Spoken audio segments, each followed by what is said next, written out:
Vienna. Okay, you've been to Budapest? Yeah. Yes. You've been to Prague? Yes. Yeah. Okay, good. So you've done a tour of Jewish Budapest? No. No. No? We went Just to to the the Kohani synagogue. Kohani synagogue. Okay, Yes. you went to the synagogue? But not anywhere else. But okay, but at least you've got a big synagogue there? Yes. You went inside, you had a Yes. look around? They had a The Shabbos Chazan was service a there. Yeah. baritone, which is And very it's- unusual. Yeah, yeah, they have an organ there as well. Okay, which they never had here in Vienna. Okay, so the tour will be slightly different here in Vienna because most of Jewish Vienna was wiped out. Okay, with the Holocaust, it was not only that over 50,000 Viennese Jews were murdered in the Holocaust, but also their infrastructure was wiped out. The synagogues were destroyed. Only one synagogue survived. Okay, so you know I can't. It's not a tour like all the other tours. You know where you actually and this is the building and that's the building. Okay. Our tour will be roughly 1.5 hours, maybe a little bit longer, and we will not come back here. We will finish on Judenplatz, where the Holocaust Memorial is, and also one of the 2 Jewish museums, right? So I'm well aware that in such a short time I can't cover every single aspect of Jewish Vienna, but I would like to try and give you an overview of actually 2,000 years of Jewish history here in Vienna, all the ups and downs, and take you to the place where the Gestapo headquarters was, through the Jewish quarter of the 19th century, into the oldest Jewish quarter, and to the Holocaust Memorial, and also to the documentation archive, okay, where they have a small, but I think a very good exhibition on mostly the Holocaust and the consequences of the Holocaust, the various aspects of the Holocaust, and I would like to give you just an overview tour there, and then the admission is free, and it's only 1 block away from where we're going to end the tour. So if you're interested, you can always go back and do a little bit more reading. Everything is in German and in English. Okay? Wonderful. So that's the program for this tour. And we do another tour, it's always on Friday, in Leopoldstadt, which is the district across the Danube Canal, which was the Jewish Vienna basically the second half of the 19th century until the Anschluss became the ghetto. Most of the Jews who lived in other districts were then moved into Leopoldstadt, which never was called a ghetto, but it was sort of a psychological ghetto from there. All the deportations started. Okay, but that's the Friday tour. Today we will stay here in the inner city area. And Leopoldstadt, talking of Vienna, Leopoldstadt here is marked black. Okay, it's the district between the Danube Canal. We are right here. Okay, we're right here between beyond the Danube Canal, and it's marked black because it had the largest Jewish population of any of the districts here in Vienna, because whoever came to Vienna from the mid-19th century onwards arrived in that district. Okay, so it was like the Lower East Side in New York, it was like the Docklands in London. They arrived there, they stayed there. Those who were more educated, those who were more willing to be integrated into the mainstream of society, those who were German-speaking rather than Polish, Russian, or Ukrainian, Yiddish-speaking, they would move to the other districts.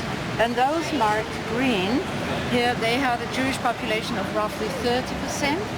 So the first district, we are in the first district in the old town. Also the 9th district, this was the district where Sigmund Freud lived, okay, and worked. Although when his family arrived here in Vienna, they arrived in Leopoldstadt. He grew up in Leopoldstadt, he went to school there, and it was only when he established himself as a neurologist that he moved to the 9th district and stayed there until his immigration to England in 1938. And many medical doctors lived in the 9th district, many university professors, because it's the district of the university and of the general hospital. Okay? So it was quite different from life, generally speaking, from life in Leopoldstadt. Okay, and Well, let's start actually with the 19th century, with the mid-19th century. We won't do it in a chronological order. You've got the Austro-Hungarian Empire here, which was once the second largest country here in Europe, had a population of almost 60 million. This is today's Austria, only 1/8 of the empire. Okay, and originally it had a population of almost 60 million, and Vienna was the place to be. Okay, it was either New York or it was Vienna. So they would come into Vienna from Bohemia, Moravia. This is today's Czech Republic, from Galicia, which is now southern Poland. Okay, it's the area east of Krakow. Eastern Galicia is now part of Ukraine. Okay, with Lviv, the old Austrian Lemberg, and Bukovina. Bukovina was the easternmost crown province of Austria. They had large Jewish populations. Okay, this was more or less the world of the Städte also. Okay, and so people either moved to Vienna or they moved to New York. Many, however, got stranded in London. Okay, they were told they had reached America, you know, and they got stranded in London. And reaching New York, well, I've made it. Reaching Vienna, I've made it. Okay, so and Vienna was the imperial city, and Vienna was much more than just a city. It was more or less a myth. Okay, and it all started mid-19th century with a revolution, and one of the results of the revolution was the end of the feudal system, which meant that people could choose their whereabouts freely. Okay, they were no longer tied to a landlord. So that started a mass migration, a mass movement within the Austro-Hungarian Empire, but also to America, for example. And very often I get the question, like, can you explain to me, my grandma, you know, she always said we were from Austria, but we were always Polish speaking. Okay, it was a multinational empire. People would speak Polish and Russian and Ukrainian and Yiddish and Hungarian and Romanian and Czech, you know, and Italian and Slovenian. So it was a multinational empire at one time. And between roughly 1850 and 1900, Vienna's population generally speaking increased from 500,000 to over 2 million. Wow. And so it quadrupled, and the Jewish population in the same time span increased over proportionally from about 5,000 to over 200,000. Sure. Okay, 5,000, 200,000. Vienna was dubbed the New Jerusalem. Okay, so that meant that roughly 10% of the people living here in Vienna at the beginning of the 20th century were Jewish. So you can imagine how influential they were in political life, social life, economic life, cultural life, scientific life, over proportionally. Okay, and it's very interesting to know that, for example, with the general population was 10%, Jewish population, but the Jewish student population at university and at the high schools was 30%. Wow. Okay, so education played an important role. Right, Vienna had one of the largest Jewish communities until 1938.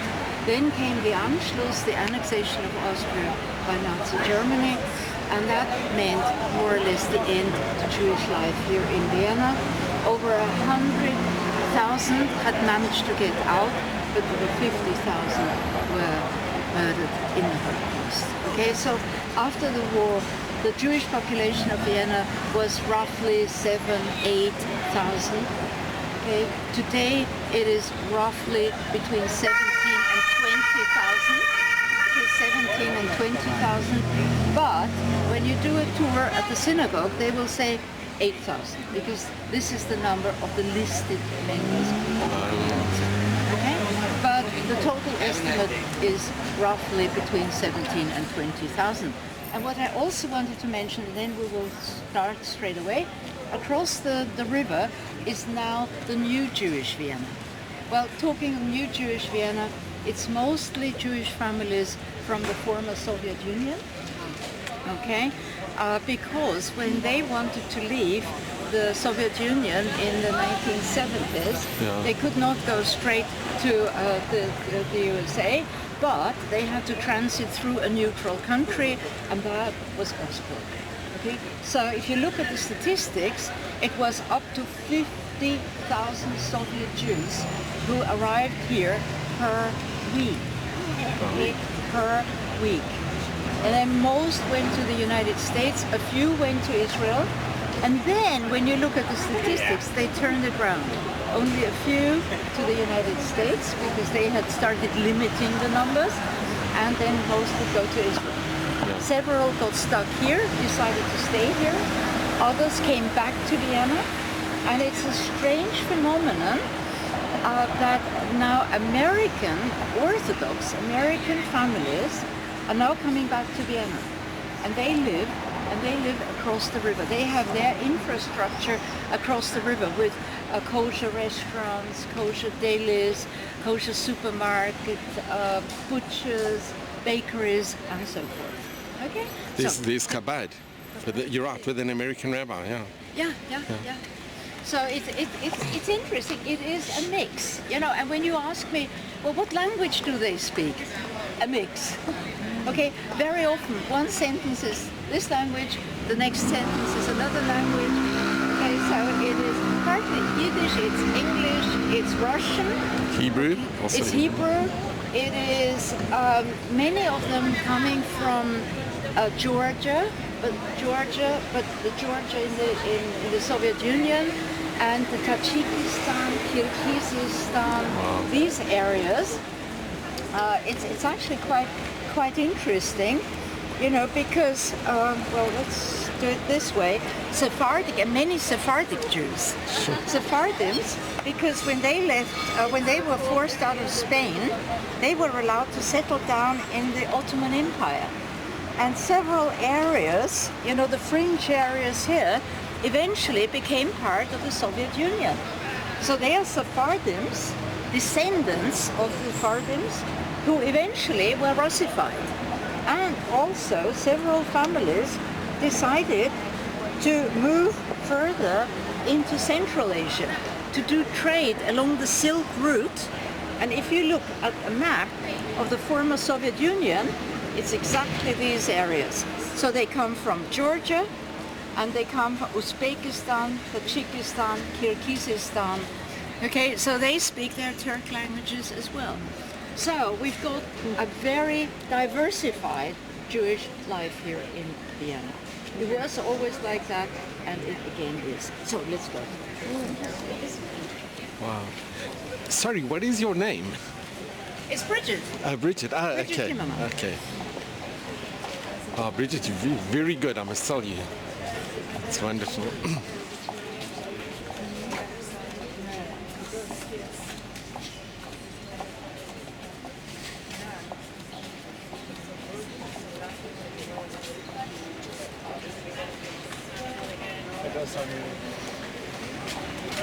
Excuse me. Tiramisu ice.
Making a documentary.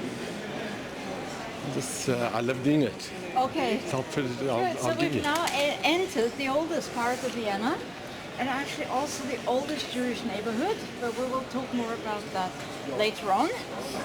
The reason why I've come here, because we're standing right in front of the newly opened Vienna Wiesenthal Institute. Okay, so this building is a very old building, going back to the Middle Ages. Was in a pretty grim state until not too long ago, and they've now refurbished it, and finally, the archive and the library of Sanna Wiesenthal has moved here, and it's open to the general public. Because so far, you know, he had amassed a huge archive, as you may know, but it was not publicly accessible. It was in his office, right? And so here it is publicly accessible. Everybody can do research here. So you can read its Forschung, Bibliothek, Archiv. Forschung is research, library. They of course collaborate with other research institutes, you know, all over the world, and it has now become one of the most important here in Vienna. They also, of course, collaborate with the documentation archive, with the university, but also with institutes abroad. Is it the entire building? It's the entire building, yeah, and they have lecture halls here as well, you know, and a reading room. It's another big step forward, you know, to research, and of course, if they network and if they connect, you know, they can really get a clearer picture, you know, of what happened to the individual families. We do a lot of family research. I'm a historian, okay, so we do a lot of family research. And it's important for the families themselves, but it's also important for everybody, okay? And it's important because each of the victims was an individual, and its individual fate is individual histories. Okay, let's just walk back just around the corner. Oh.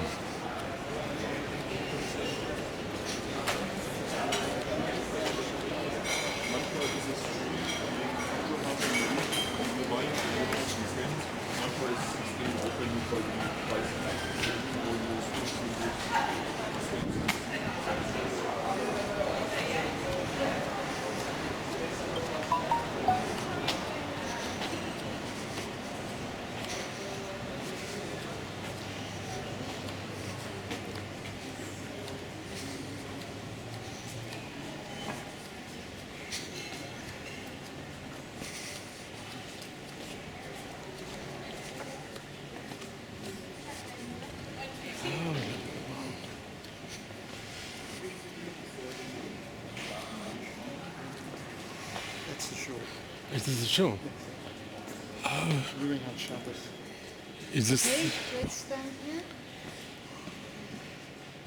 So this building here, and it covers the whole block, is the seat of the Jewish community, so it's a Jewish community center.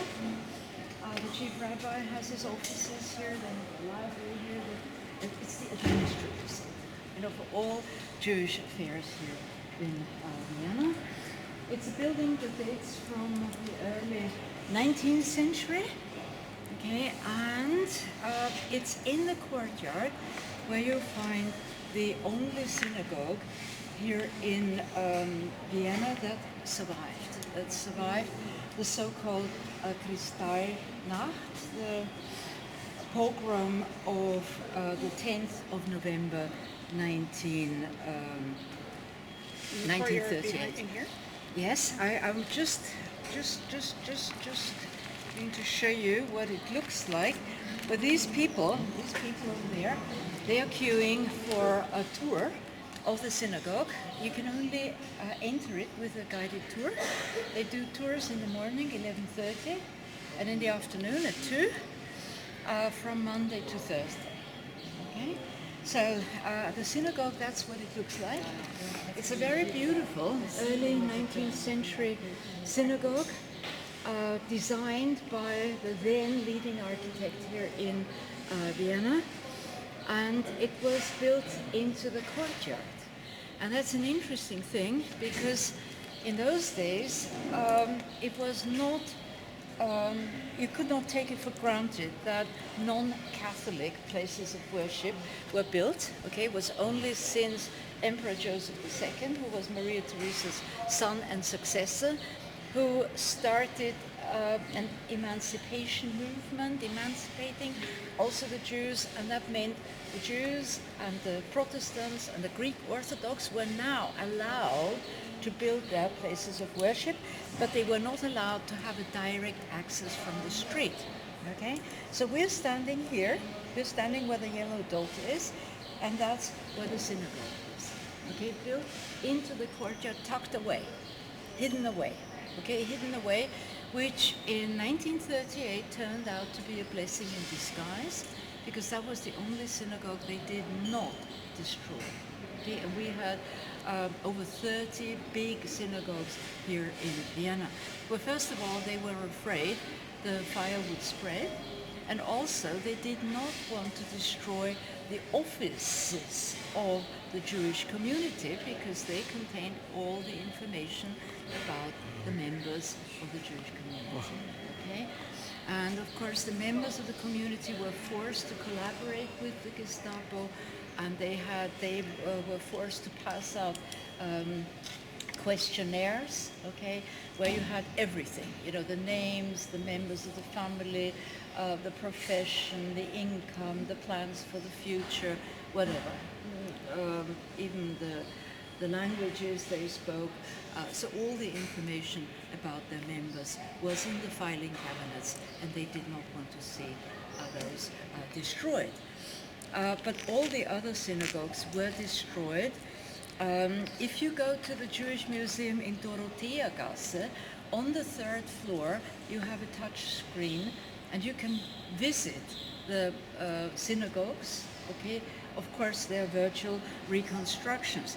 Well, this one actually was a very Orthodox synagogue. It was the so-called Schiffschul, and this Schiffschul will now be reconstructed in the same place where it used to be. Okay? Over in the second district. In the second district, most synagogues were named after the street they were in, or of the community, or this was the Polish shul, also in the second district. I just want to show you a few photos so to give you an idea of what these synagogues looked like. And they were all built by the leading architects here in Vienna, Jewish and non-Jewish. But they were all destroyed, and they were built in different styles. And also a book has been published fairly recently about the synagogues, okay, with virtual reconstructions, with computer reconstructions. Or this one here, and you see they were built in different styles, and they were all built at a later time. This was the first one. This was the first one. Most of the others were built in the 1860s, 70s, 80s, right? Or that one is quite interesting. This is where the Freud family worshipped. It's in the 9th district. It was built in a neo-Gothic style. It looks more like a church than a synagogue. And why? It shows the degree of assimilation. Right? Because the degree of assimilation. So it was not Orthodox. Pardon? Was it No. It was, this was reform. Yeah, this was reform. Well, you know, the Reformed Jews and the German-speaking Jews, they felt more Viennese. You know, they felt part of the mainstream here. Okay, they were German-speaking. They felt they belonged to the German culture. If you look at the various names of authors around 1900, you know, they all wrote in German. Okay, in German, and they felt they were part of that German language culture, that German-speaking culture. And this here on the left, this was the second largest synagogue in the world. It was here in Vienna, in the second district, the Leopoldstädter Temple, and it was designed by the same architect who had designed the Dohan Temple in Budapest. Okay, same architect grand architecture. The one in Budapest has been beautifully restored. It's an active synagogue. The one in Vienna was destroyed. I've got a photo. Oh, come on, where is it? Right here. So here is a model of it. It would seat over 2,000 people. It's in Leopoldstadt. It's also in the second district. And this building has survived, okay, and it's now occupied by an Agudas Israel community. There's a yeshiva and there's a shul inside. Yes, Oh, well, it's inside. yes, there is a yeshiva there, there is a shul there. Yeah, all the shuls, or most of the shuls and the two yeshivas on the other side. Okay, and here is the big temple. Okay. There's a big million when you were there. There was 40, 50 people, of which half were local, half were visitors. Oh, And really? then there's the kosher restaurant here at the corner. Oh, okay. We went and had dinner there. We went in the afternoon. And you organised this before you came? Well, yes, I wrote to the rabbi, and they wanted me to send my passport. Really? But he was away and didn't get it until the Thursday. So he said, please send me a photo of your passport. So we just came up to the shul, they took the photos of it, and then we paid here for our... For the meal. Wonderful.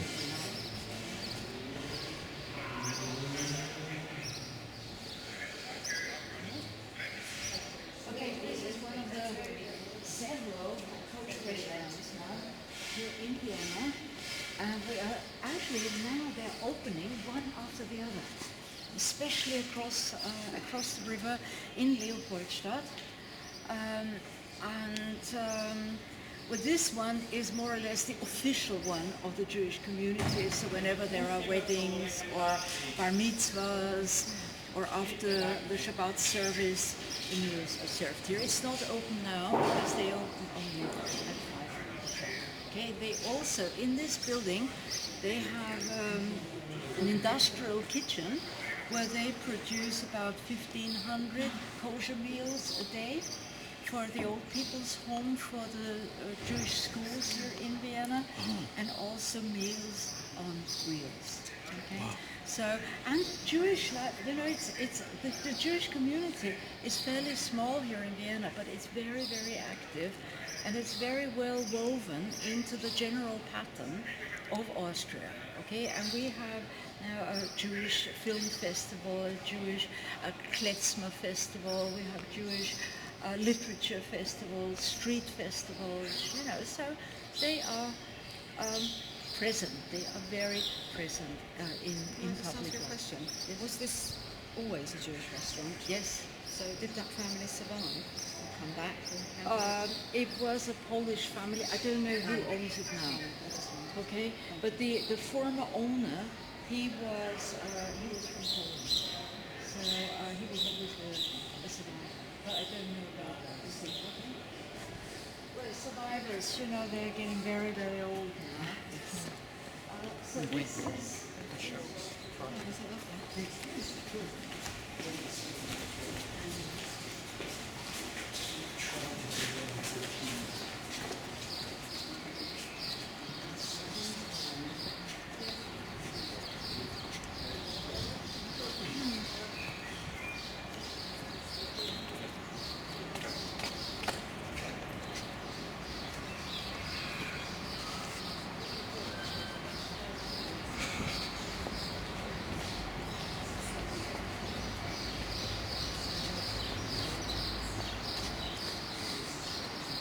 Jazzland's down there. Pardon? Jazzland is down there. Oh yes.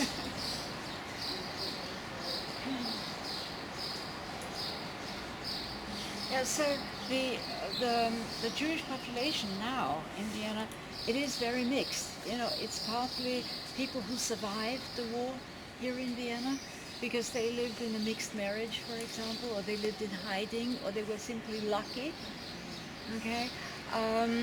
There are people who returned, immigrants who returned after the war. There were not too many, because Vienna was a bombed out city. Vienna was occupied by the Allies. It was more or less a no future city like Berlin, so why come back to Vienna?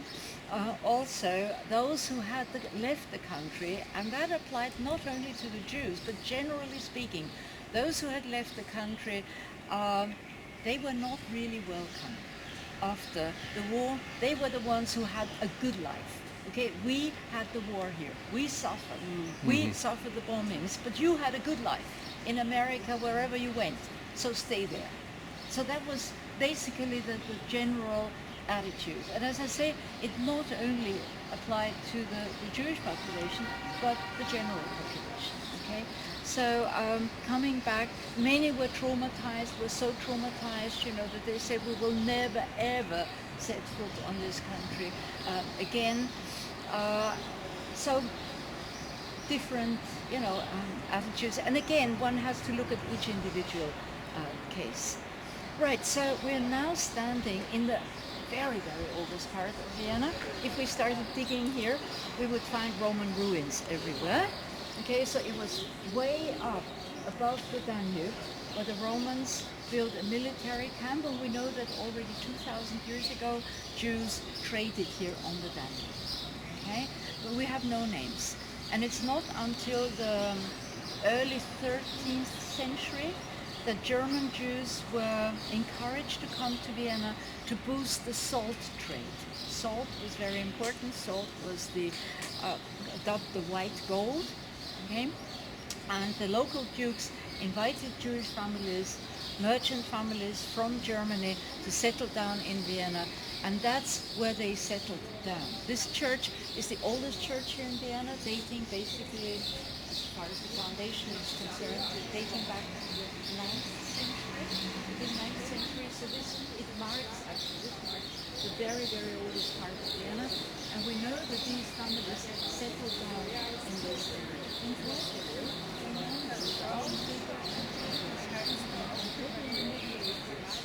had one of the most prominent Jewish communities here in Central Europe.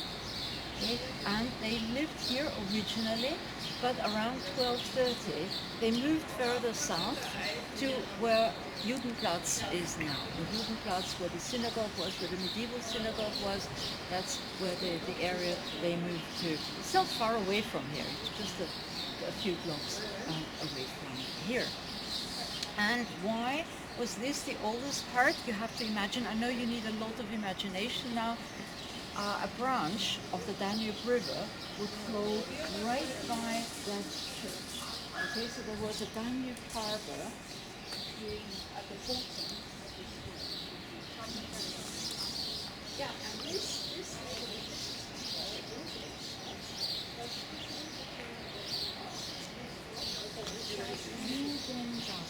okay, the Jews' lane. So that area here has always had a Jewish connection. Here in Vienna, on and off. Okay, in the Middle Ages. Then, where in 1421 the medieval community was wiped out. For 200 years we have no Jewish community here in Vienna. It was only in the 1600s that we had a short-lived community here in Vienna. They lived in this area until they were moved across the river in 1621. They were no longer allowed to live within the city walls, and it was not until the late 1700s that new Jewish families started coming into Vienna, mostly from Germany. Okay, mostly from Germany, wealthy entrepreneurial families, banking families, in most cases purveyors to the court, bankers to the court, okay, merchants. And it was Emperor Joseph II who not only allowed them to build their places of worship, but who also started integrating them into society. Opened the army to the Jews, opened the university to the Jews, opened the economic life to the Jews. And they became an important element in the Industrial Revolution here in Austria. And for example, the National Bank, the Austrian National Bank, was founded by a Jewish banker.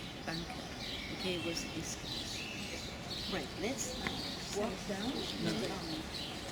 Yeah, if you have a question, you know, you can ask questions. I don't mind being interrupted.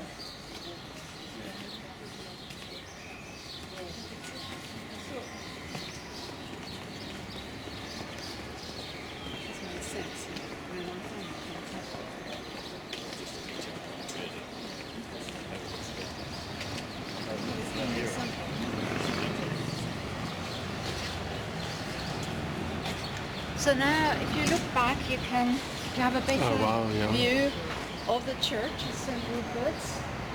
And here in this relief on the wall to the right, you can see the salt boats. You know, salt came from Salzburg, from the salt mines of Salzburg, and it was shipped here to Vienna. So it was a very, very important commodity.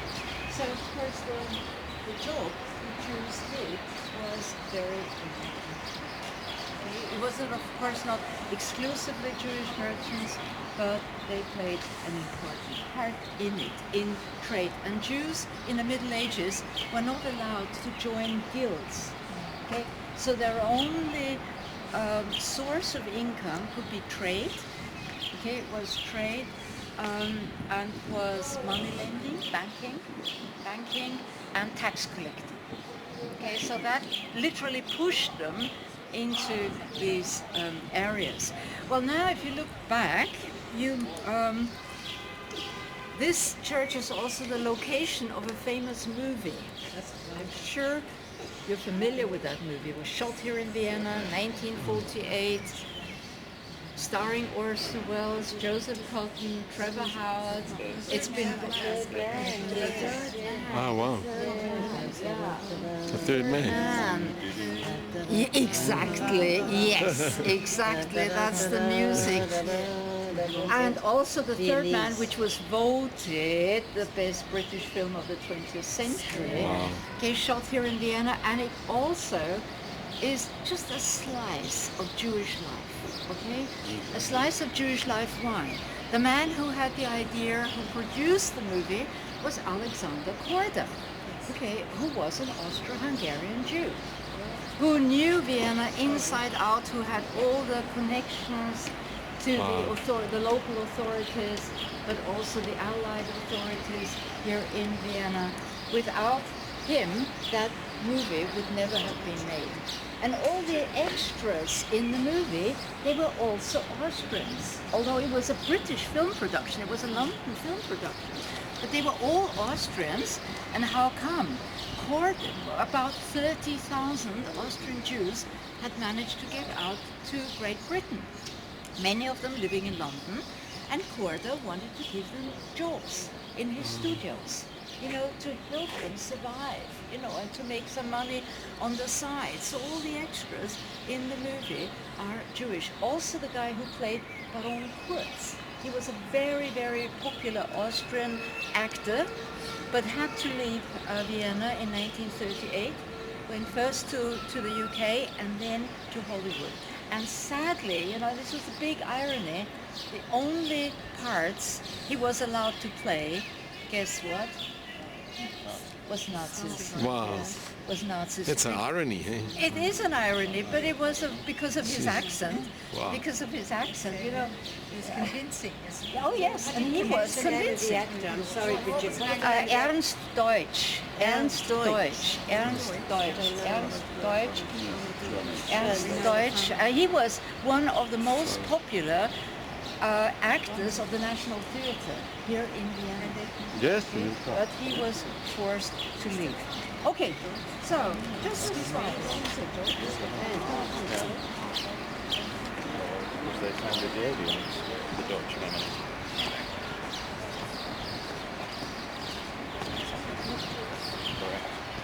and I've got to add, Alexander Korda was also worked as a spy. As a spy. He was Churchill's personal spy. He was an Austrian Jew. Yes, and that's how he... Alexander Korda. Almost everybody working on The Third Man came from a spy background. Graham Greene spied. Everybody spied. Wow. That's interesting. Yeah, it's wonderful. know, the third man is a beautiful time capsule. And because Graham Greene worked for MI6, he had all the connections, he had all the sources of information. So good like that, eh?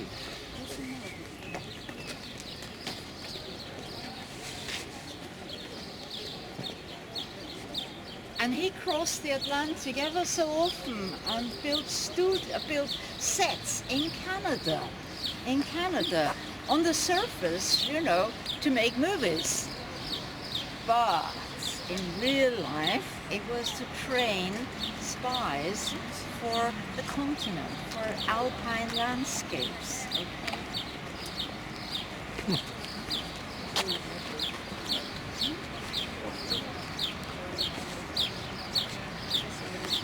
Was schaust du so?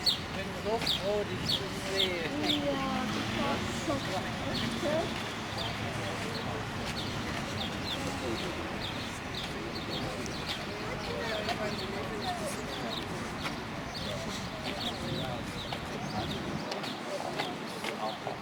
Oh, this is the bus drops us over here from the airport. Sorry, The bus. Yeah, I came with my daughter here about 6 years ago, and this is the bus. is that the Danube over there? I can't see water as well. I think there's a river. I don't know if it's a dam. Yeah, I think it is. I think it is. Yeah.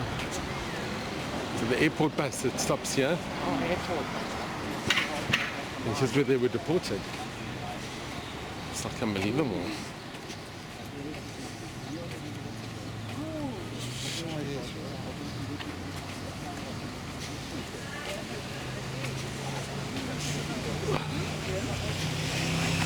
Huhn, Schwein, Bauer. So. Take it easy. I have to take it. Okay, zeige ciao. nur. Bye-bye. Okay, come closer, come closer. We've got lots of traffic behind us. Okay, so why are we stopping here? Because across the street, where is it?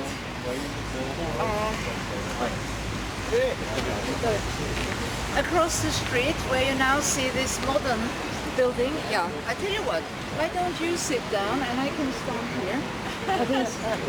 These people are all waiting for the bus. Okay, thank you. Okay. So, yeah, it's the driver. Wenn wir Sie hier in der Mittagspause stören. Wir sind schon schrecklich, ja? Okay, good. So it was this building which used to stand on the site of that modern building. Okay, it was a hotel. It was called the Hotel Metropole. It was the largest hotel here in Vienna. It was one of the most beautiful, most fashionable hotels here in Vienna. It had over 500 rooms. And in 1938, it was requisitioned by the Gestapo. It became the Gestapo headquarters of Vienna. One of the most dreaded buildings here in Vienna, both for the Jewish population, but also for those who did not want to support the Nazis and who would not join them, join in the general jubilation. Can I ask, was it a Jewish-owned hotel? Pardon? The owners, were they Jewish of the metropole? They were Jewish. They Yep, were they were Jewish. Jewish because this was a very Jewish neighborhood. I'll talk about that later on. Yes, and so this was the Gestapo headquarters, but it was destroyed in the war. Okay, this area, this is what this area looked like. Okay, Vienna was very, very heavily bombed by the US Air Force.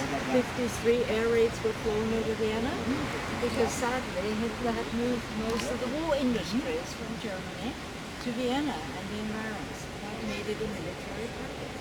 Okay, 53 air raids, and then in April 1945 the Red Army marched into Vienna 10-day fighting over the city, over 50,000 people killed, and Vienna in ruins. About 1/3 of the city was in ruins. So this, what you see there, this pile of debris is all that was left of the Gestapo headquarters. Is all that was left of the Gestapo headquarters, and well, there was a lot of damage around these ruins, which you see here in the picture. That's all that was left of the buildings over there. So if you look around, you see lots of buildings with post-war architecture, post-war facades, post-war architecture. And originally, yeah, and for a long time, this was an empty plot. This building was not erected until the 1960s. And this memorial here, commemorating the victims of the Gestapo, this was originally on the empty plot over there. Because it says it was here where the house of the Gestapo was. It was those who believed it was hell for those who believed in Austria. For many of them, it was the antechamber to death. It has sunk into ruins like the 1,000 years Reich. Austria has risen again, and with her the immortal victims. Okay, so that memorial, pardon? It's very poetic, let's put it that way. Okay? Covering all the victims. But see, if you have two symbols up there. It says never forget. You've got two symbols up there. It's the Star of David and it's the red triangle. And the red triangle was the badge the political prisoners had to wear on their clothes, you know, in the concentration camps. So each prisoner was had to be identified. So was he a prisoner of war? Was he a criminal? Was he a political opponent? Was he a Jew? Was he a Jew and a political opponent? Okay. Was he a waif? What's the singular? Waifs and strays. Or for orphans, for example, or a gypsy, or a homosexual, or a priest. Okay. So they all had their individual badges, so that the guards in the concentration camps knew who they were. Okay, so this is a monument dedicated not just exclusively to the Jewish victims, but to all victims of Pakistan. Okay, but we have the Holocaust Memorial. We have many memorial plaques in Vienna now. There is a book, the Documentation Archive published a book. It's about that thick of all the, it lists all the memorial places dedicated to the victims, also, of course, the Holocaust victims. Okay, and this neighborhood, the neighborhood I'm going to take you through now, was also a very Jewish neighborhood, and almost exclusively Jewish neighborhood, but very different from the Jewish side on the other side. Okay, on the other side, this was more lower middle class, more the, you know, the shtetl population. I'm generalizing now, but this is the tendency. And this was upper middle class. This was wealthy entrepreneurial families, most of whom were engaged in the textile trade. Okay. I'm happy that we've got competition here. Wahrscheinlich die Gelbe. Genau, das ist die Jugendstern. Und dieses rote Dreieck, hast du das schon mal gesehen? Ja. Das rote Dreieck wurde dann auch mit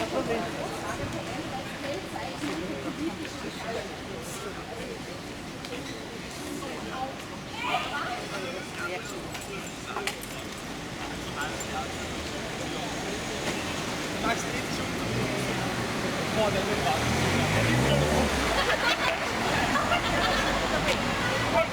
the ring. Okay?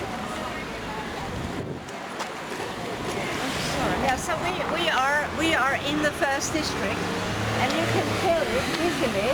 If you see Marktplatz over there is a number 1 in front of the name, and that's a district.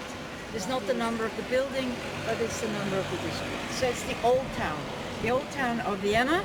And before we talk more about that, I just wanted to show you this photo. Maybe I should stand here with the sun, so the sun shines onto this photo. It's also from the third man. So it's Joseph Cotton standing just a little bit further away, looking up at the balcony that used to be over there in this brownish building. And behind him, again, you can see all that was left of the Gestapo headquarters. It's such an irony. It's such an irony. It's a post-war movie, you know, after the liberation, and it's about evil, you know. It's kind of like how you talk to. What the war, what the terror, what the Stalinist, what the Nazi terror has done to that beautiful city, left it in ruins. Okay, and it's the Gestapo headquarters. Let's cross over.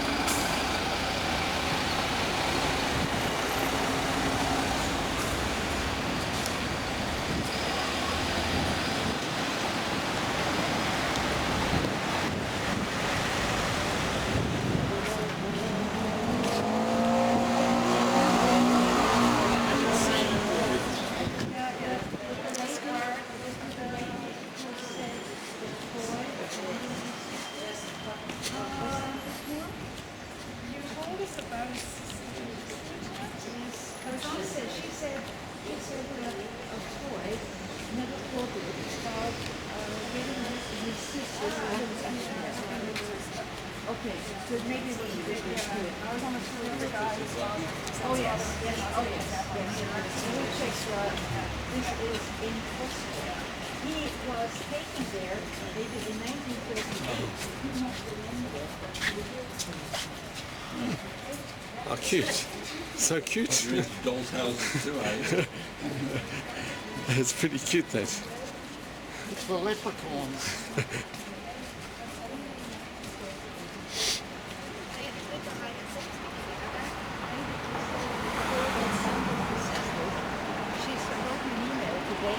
Apologizing. Oh, okay. It was a fictitious novel. Okay. Yeah, so an anti-Freud novel. Yes. Yeah. I was sort of focusing on trying to make that story more. Okay, so this neighborhood,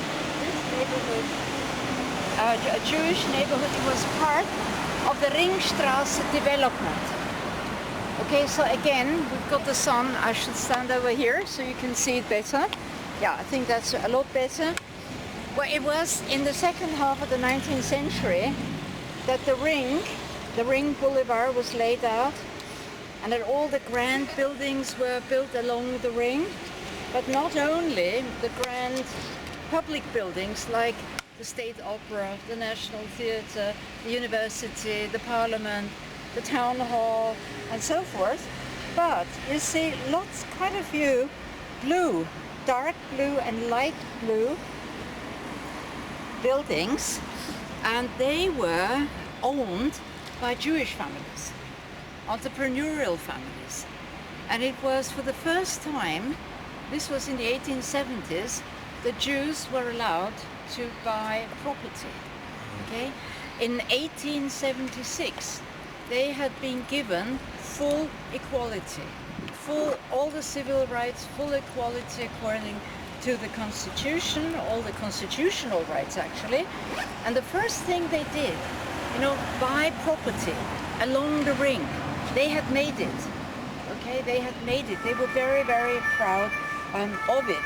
And this area here was also part of this Ringstraße development. Some 800 buildings were erected, basically within 40 years. So this was the boom years here in Vienna. with the population increasing from 500,000 to 2 million people, the Jewish population from 5,000 to over 200,000. Okay, around 1900, Vienna was the fourth largest city in the world, next to New York, London, Paris. Okay, and so it was a matter of pride.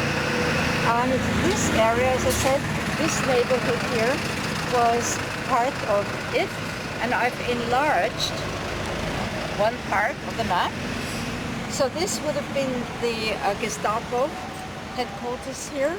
This is the park over there, and you see most buildings here, dark and light blue, owned by Jewish families. Okay, mostly engaged in the textile wholesale trade. Now, if you want to read more or know more or learn more about that period and about Jewish life here in Vienna, you ought to read. That's right, I was just to ask you, where is this place? Where was this Yes. place? Yeah. Opposite the university. Okay, I'll show you in a minute. Okay. So this is, you're all English speaking. So it's the hair. Do you know it? Yes. Yes. I loved it. I loved it. Oh yeah, I read it in one night. Me too. I loved it. Yeah, and I met Edmund de Waal, and he comes to Vienna quite Yeah, I read often, that, yeah. to talk, Yeah, to give talks and also to exhibit in the various museums here in Vienna. So that really gives you a very, very good and a very accurate picture of what the situation was like here in Vienna, where his the Efrusiv Palace is opposite Votive Church and opposite the university, on the ring. It's on the ring. Okay, it's if you walked from here, sort of the university. 15 minutes, a 15-minute walk. On the map, can you show me Yes, where it could I'll be? show you. Yes. I'll show you on the map. Yeah. But fortunately, this building was not hit by bombs. The neighboring building was hit by bombs and was destroyed. The university opposite was hit by bombs, but this building remained intact and was then requisitioned by the American authorities. For 10 years after the war, Austria was a divided country under the military government of the Allies, and Vienna was a divided city. So that, for example, is the ceiling of the Grand Salon of that building. I'm afraid you can't enter it because it's an office building now. Okay, it's an office building now. Well, as I said, it was commandeered by the American forces. They then returned it to the family, but the family sold it. Okay, and it's an office building now. Is that still there? Does that remain there, the ceiling? Pardon? Would the ceiling still have remained? I mean, would they? Oh yes, they. There hasn't been. This is. Yeah. I took those photos Yeah. Sure. when I took family members through the building. Last year. They came Is this to inside the Efrusi? Pardon? Is this inside the Efrusi? Yes, Yeah. this is inside the Efrusi. And it's what office? What building? What office building? Lawyers, law offices, and everybody wanted to go inside and see the building, take a look at the building, and with all the groups, so they said no, thank you. So where is it? Let me just find my bearings. The university is here. Okay, to give you an idea, this is our parliament. This is our parliament. Okay, thank you very much. Could you hold this for a sec? And could you help me, please? Certainly. Okay, and then, whoops, we need help. Harry Okay, Krebs, of course. the big museums, the Fine Arts Museum, the Natural History Museum, Hofburg, the Imperial Palace, our parliament, the City Hall, the National Theatre, the university, and it's right here, Schottentor. Right next to the underground station, Schottentor. Schotten is Scots, the Scots, okay? The Scots, because this is an abbey, a Benedictine abbey, the Schotten. It was Scottish monks, Irish Scottish monks, who came to Vienna in the 12th century. Sorry. Okay, and actually Victor Efrusi, he attended the grammar school there. A Right. Catholic Benedictine grammar school. So yesterday when we were at the Belvedere, where would that be? Oh, the Belvedere is over here. Okay, so that's right out there. Schwarzenberg, but it's off the map. Okay, It's okay, about so it's here. completely Okay? the other direction. It's about here. Yeah. Well, there's Goes a little we're like bit. here, like here. Right, Okay. Belvedere is like here. The State Opera is here, Yeah. and we are in this area now. Henrichstraße, Rudolfsplatz. We're right here. Yeah. Okay, by the Danube Canal. Leopoldstadt is on the other side. It's a lot of things to We're right see here. here. Yeah. So you see, it's not far. If you walk through, it's not far away. Okay? Or you can walk down to the ring, and then along the ring. It's very beautiful. Okay, Everything is beautiful. Everything is beautiful. Beautifully restored. Well, it wasn't always beautiful though. No. Okay, and yeah, fortunately, Vienna has benefited a lot from the fall of the Iron Curtain and the EU enlargement, because that has put Vienna back into the very city center. Okay, so the economy is doing very well now. Well, it was this building where Simon Wiesenthal had his office. You know, he was actually an architect by training, but after his liberation from Mauthausen, he never practiced, but he dedicated his whole life to the persecution of Nazism. Prosecution. Prosecution. Well, persecute. Yeah. No, we don't say that. I know. Okay. That's what they did to okay, us. Yes. Okay. Prosecution. Prosecution. Well, prosecution. I thought this was only if the police or if the legal authorities they prosecute somebody. Yes. And he was not. Well, he assisted with that process. He assisted. Yeah. Okay. Well, he tried to get hold of them. Nazi hunter. Pardon? A Nazi hunter. Yes, yes. Oh, he's a Nazi hunter. Yeah, exactly, a Nazi hunter. And originally, you know, because he had been liberated by the American forces, you know, he started collaborating with them and trying to track down his own torturers. You know, the guys he actually knew personally. And so he would be an eyewitness. You know, not somebody who was somewhere in Poland, but the people he knew personally. Okay, but then he extended the scope of his prosecution. Okay, good. Careful, careful, careful. I'm always a bit weary of cycling.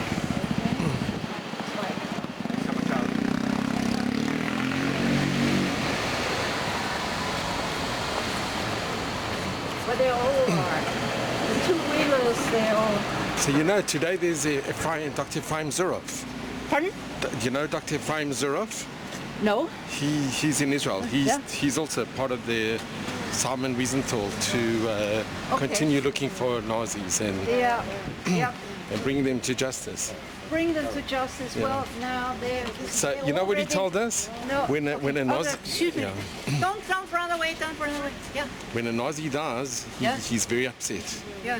because he wants him to go to court and he wants to prosecute. Yeah, so yeah. he gets very upset when one dies. Yeah, yeah. They haven't been Okay, prosecuted. could you please make a semicircle around this plaque here?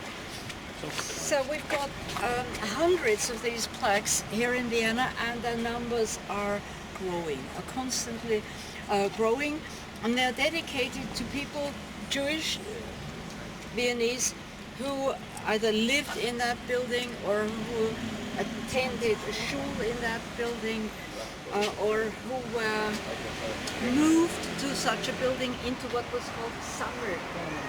Sammelwohnung, there is no name, no translation for it. These were apartments owned by Jews into which other Jewish families were moved. Okay? So very often it was 3, 4, 5 families who were crammed into one apartment. A lot more than that. Pardon? A lot more than that. My grandparents was 15 families. 15 families. Okay, and whereabouts? That was in Germany, Oh, you mean, yeah. Oh, okay. Yeah, so Sammelwohnung. Okay, so here it is commemorating 21 Jewish women and men and 4 children who lived here until they were deported and murdered by the Nazis. So they were deported, Mali Trostenitz, which was a ghetto, which one of the worst ghettos, and many Viennese Jews were deported there. Then Eva was deported to Łódź in Poland, Litzmannstadt, and also Litzmannstadt, and murdered there. Okay, so I have a question about Yes. this plaque. This is similar to the Stolpersteine. yeah. But in Austria, there's both of them, right? There's this kind of. Yeah, we this kind. Well, we are not allowed to have Stolpersteine Okay. because people can trip over them, and then Okay. it's a matter of insurance. Okay, so they have to be even with the street surface, and we are not even allowed to call them Stolpersteine because the guy who started the Stolpersteine, they have sort of a copyright on the term. Okay, so which He is. now has about a 2.5-year waiting list. Oh yes, same thing here in Vienna. It's a long list, and they always place them here in in the presence of the family who commission them. Sometimes it is several plaques. Sometimes it's also they are commissioned by the owner, the present owner of the house, or by a corporation, or by a bank, or by an insurance company. You know, people just get together and finance, a plaque. And who's making them? Like, which is it an organization? or- Well, there are several organizations here in Vienna now. Depends on the district. It depends on the district you're in. And but as I said, it takes a while, for them to be produced. What's the response of the population, the community to the placement? Do they have any? No. Generally speaking, no. But you always have the odd exception. Okay? And the thing is, people always say, well, why do they put them on the floor and not onto the wall? Because in Austria it's a law that if you want to put a plaque on the wall, everybody living in that building, Has to agree. Shareholder, whatever, has to agree.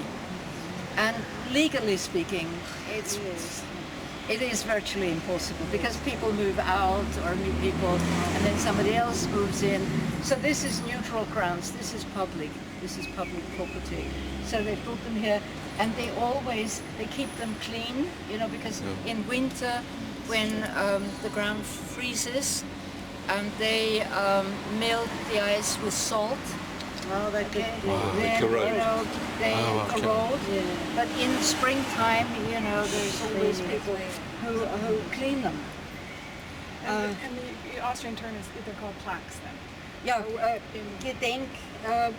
Well, in the second district, they call them Weg der Erinnerung, path of remembrance. Right, that's what Okay, yeah. and you can even follow the path of remembrance on the internet.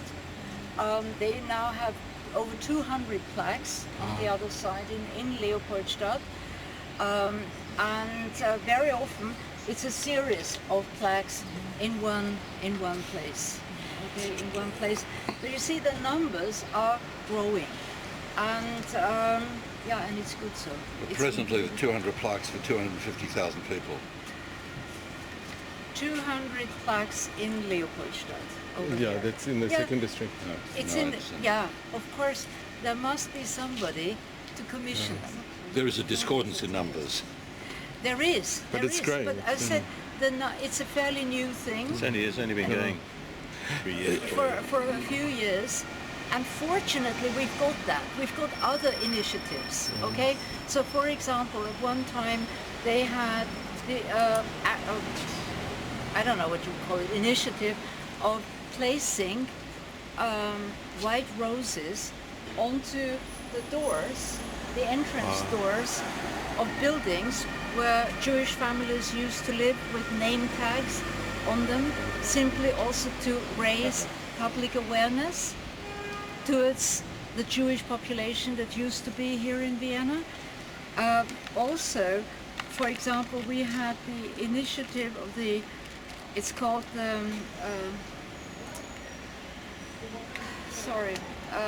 Letter to the Stars.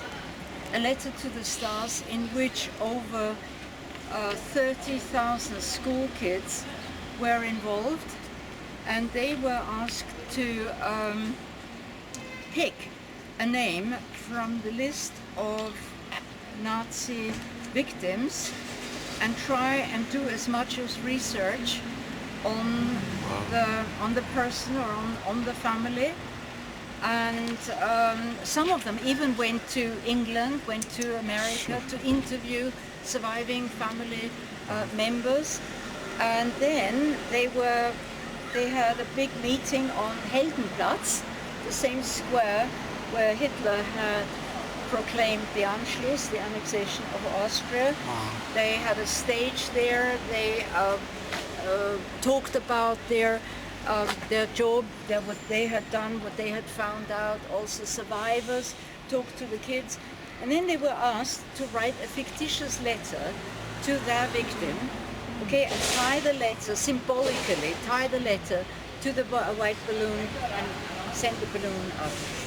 Okay, so it was very emotional, it was very, very moving, and much, much more than that, those 30,000 school kids knew what it was all about. You know, because if they just read about the Holocaust in books, it doesn't mean anything to them. It's history, okay? But this made it tangible and visible okay? So we have several of these initiatives here. There is never enough, you know, there is never enough that's being done, but it's good that something is done. I know it started pretty late here in Austria, you know, with coming to terms with our history, researching what was going on, okay? But there are always people who are very active, who are very much interested in doing research. There are always the old ones who say, well, why don't we forget it all?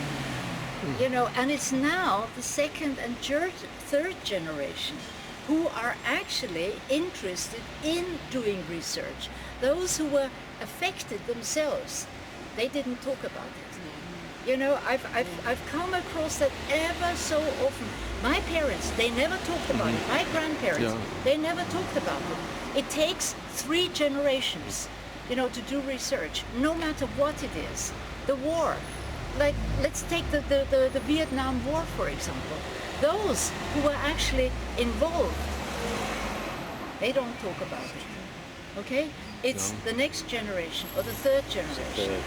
Yeah. I'm involved with a thing we're doing with the government in the UK, where we're doing a Holocaust education centre and a huge memorial at last. We've never had a memorial in London. Yeah.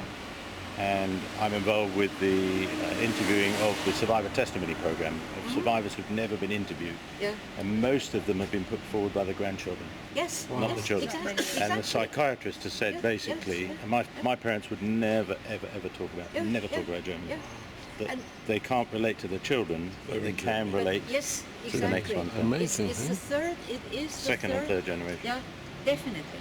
And in every respect, you know, also the soldiers, you know, we did a lot of,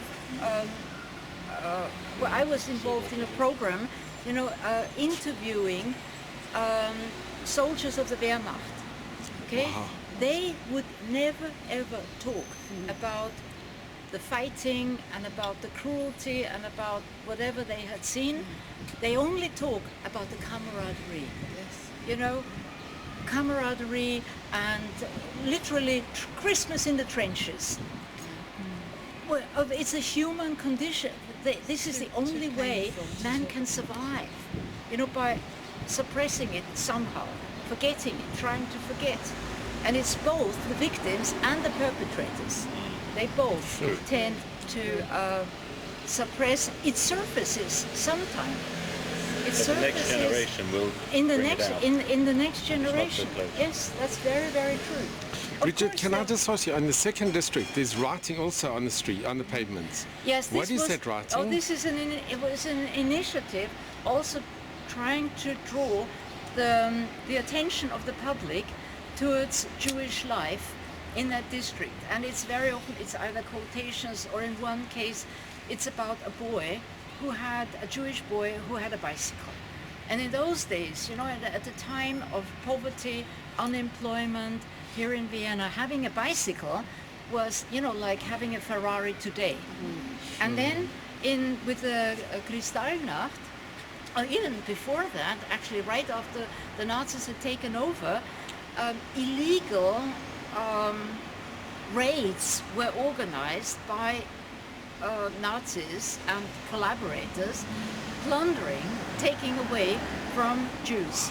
Okay, everybody could enter a Jewish home and help himself to whatever, paintings, rugs, the family silver. Okay, and that boy lost his bike, so it was his everything. Okay, so it simply draws people's attention towards the suffering of the Jews. Okay? Thank you. Wow. It's amazing what you do. Sorry? It's incredible what you do. What I do.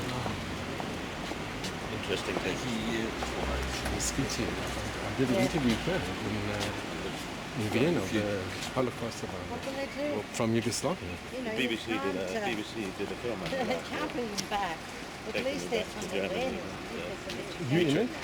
It's about like Okay.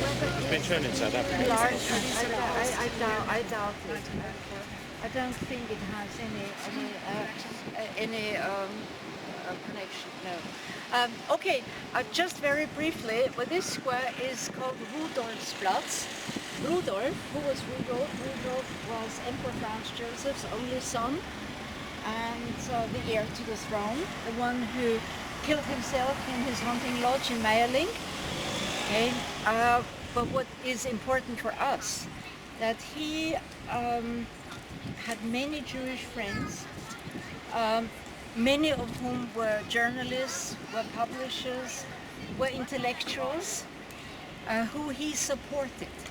Okay, of course he also wrote, for example, articles in his friends' newspapers, in the leading newspapers here, trying to fight against the growing anti-Semitism here, especially in Vienna, of the 1870s and early 1880s. And why was there such a growing anti-Semitism? And why did Vienna become one of those centers? Because, first of all, it was these fast-growing numbers. The local people felt like, okay, we're being overpowered. Very much the same situation as with the refugees nowadays. Okay, they are taking over. Then there was also a world exhibition here in Vienna in 1873, and it was supposed to be the biggest exhibition and the most glorious and the most successful. It was the biggest flop, because there was so much speculation going on at the stock exchange. People wanted to become wealthy in no time. The banks crashed, and since most of the banks were Jewish banks, people, of course, and thousands of people had lost their savings, thousands of businesses had gone bankrupt, so there was a lot of frustration, which of course turned against the Jews. And then there was also this growing nationalism. You know, within that multinational empire, There was Hungarian nationalism, Czech nationalism, Polish nationalism, German nationalism, Deutsch Nationalismus, and especially the German nationalism was very, very anti-Jewish. Okay, so all that added up to it. And of course, originally, most of the Jews here thought the solution to the Jewish problem is, or the solution is assimilation. You simply blend in, and that's the best recipe against anti-Semitism. Also, Theodor Herzl thought that. You know, and when he was at university here in Vienna, he joined a fraternity, one of the fraternities that would fight, you know, like this, like the German nationalists. He wanted to be one of them. And then when he realized it doesn't work anywhere. It didn't work in France either. It didn't work here in Vienna. And so he came up with the idea of a Jewish state. And actually there were several Jews here in Vienna who dreamed of a Jewish state, but not necessarily in Palestine. But he wrote the Jewish state here in Vienna. Let's move on. Let's go to the documentation archive.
Okay, a few buildings, you know, still have the historic facade. There was only minor damage. But if you look over there, it's all post-war facades.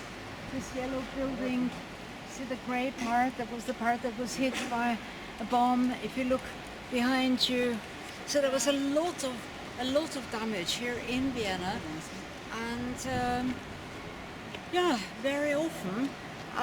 People families who had survived, you know, they did not want to come back to Vienna. It was a bombed out city. Parts of it were occupied by the Soviets. Vienna was actually right at the center of the Soviet zone, like Berlin was in the Soviet zone of Germany. So that was a deterrent. And of course, as I mentioned earlier, the trauma. Okay, the trauma, and therefore there is now an initiative. It's called, it's an organization, a charity actually, the Jewish Welcome Service. Have you heard of the Jewish Welcome Service? Well, it was founded in the 1980s by a survivor who started collaborating with the city of Vienna, inviting families back to Vienna. Not necessarily to live here, but at least to lower the threshold, because they said, we're not going to come to Vienna anymore. You know, we don't want to set foot on this city where so many terrible things have happened, but they lower the threshold, okay? And it's very, very interesting. You know, when people get older, they want to see the places again, where they grew up, where they lived, where they went to school. And it is very important. Again, it's what we call the drop on the hot stone, but still. And I work a lot with these groups, and it's interesting. In the beginning, they're very suspicious. You know, they don't know what to expect. After a day, don't tell us anything about the Holocaust. We know. Tell us about beautiful Vienna. Okay, and it's back to their German. And when we take them for meals, You know, they dig in because it's the smells of their childhood.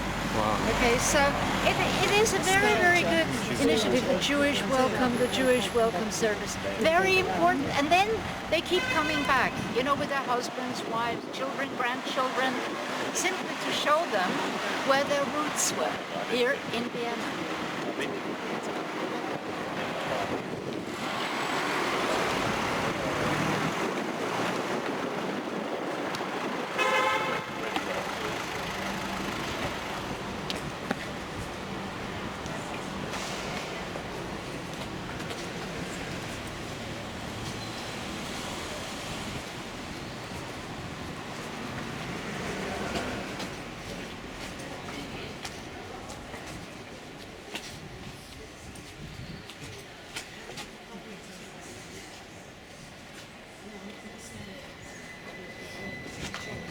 Yeah, and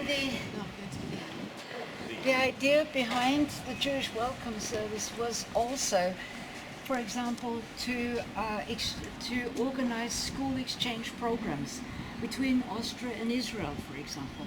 Or they invite the third or even fourth generation of immigrants from the United States, you know, young people who, because he says both worlds have to try and understand each other, not fight against each other, but understand each other, their ways of life, their attitudes.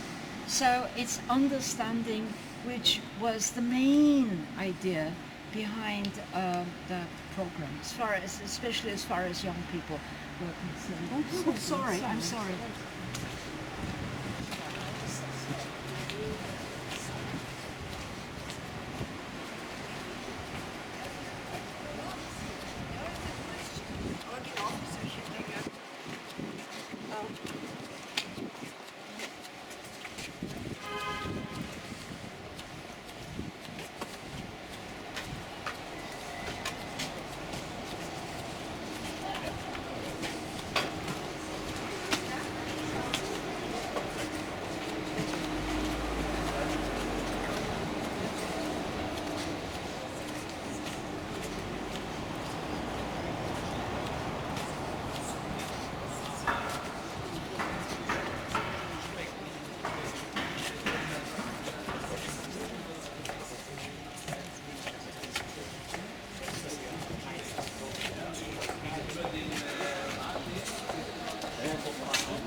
Dann müsst du wirklich gegen die Hand nehmen und mal klagen, dann würde man den Sachverhalt.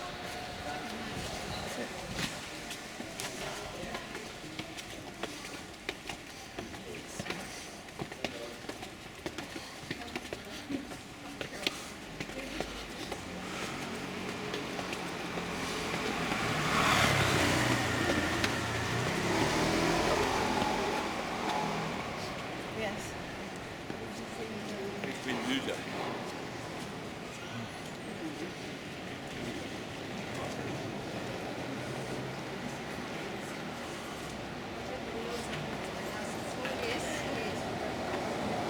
Careful.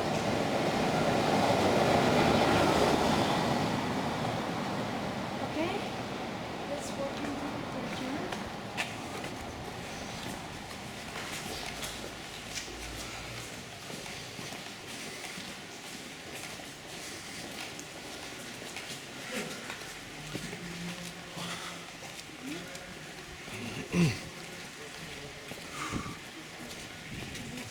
Shade. It's getting hot now and it's very humid. But it looked like rain and like thunderstorms. Yeah. Terrible thunderstorms. Yeah, me too. The two. Yeah. And umbrella. Well, we had terrible thunderstorm hail even today. Just south of Vienna. And Vienna was the least affected area of the whole of Austria.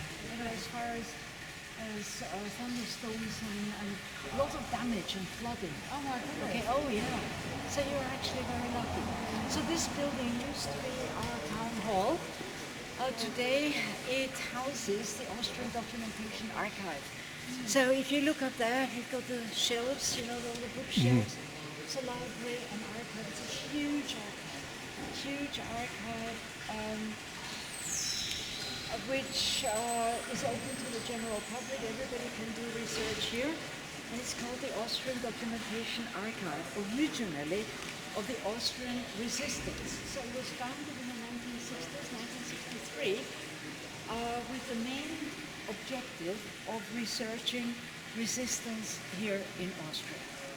I know from what people read and write and see in the propaganda pictures, there was no resistance against the Nazis here in Austria, which is definitely not the truth. About 130,000 non-Jewish Austrians were imprisoned in concentration camps and about 40,000 of them killed.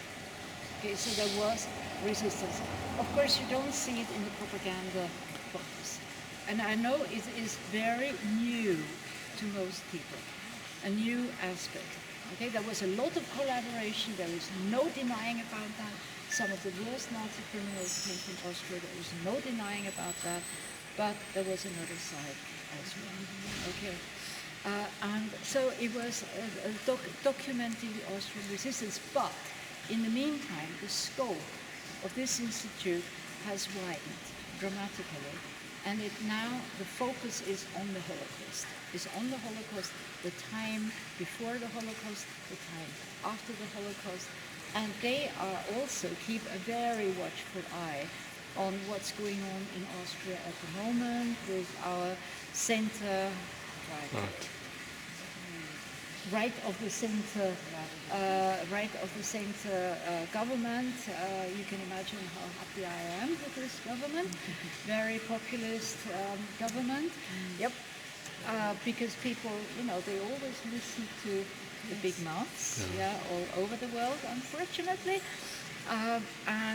So they also keep a watchful eye on that, or on neo-Nazi activities in Austria. Fortunately, there are very few. And all the neo-Nazis, they are well known to the police, so they keep them under control. Fortunately, it's not as bad as it is in Germany, especially in East Germany, where youth unemployment is very, very high. And,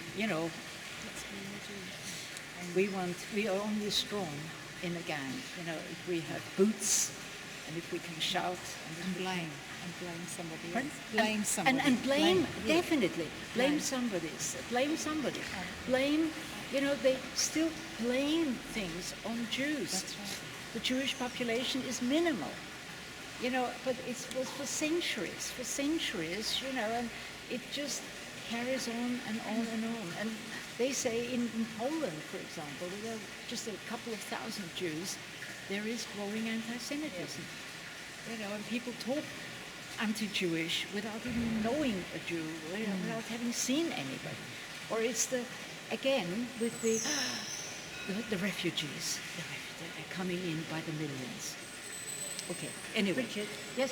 I think there's also another factor to consider, that I think in Poland in particular, it's being espoused back from the pulpits of the Catholic Church, of the Eastern Orthodox Church, about the anti-Semitism. It's coming back very much so into the population through the churches. So that's another factor that needs to be thought about, religion. That's how it started. Maybe, yes, maybe. It is definitely, you can't blame it just on religion. No, but that's a major, it's coming back through that now. It's main, but definitely not in Austria. Definitely not through. Not in Austria? No, the church? No, definitely not. No. Definitely not. You mean it is a religious anti-Semitism? No. That's interesting. It's more xenophobia. It's more xenophobia. Churches to celebrate Hitler's birthday every year while he was alive. Well, see, the church tried, I can tell you, the church tried to arrange themselves with the Nazis. Okay? They hoped, and they were in the disbelief,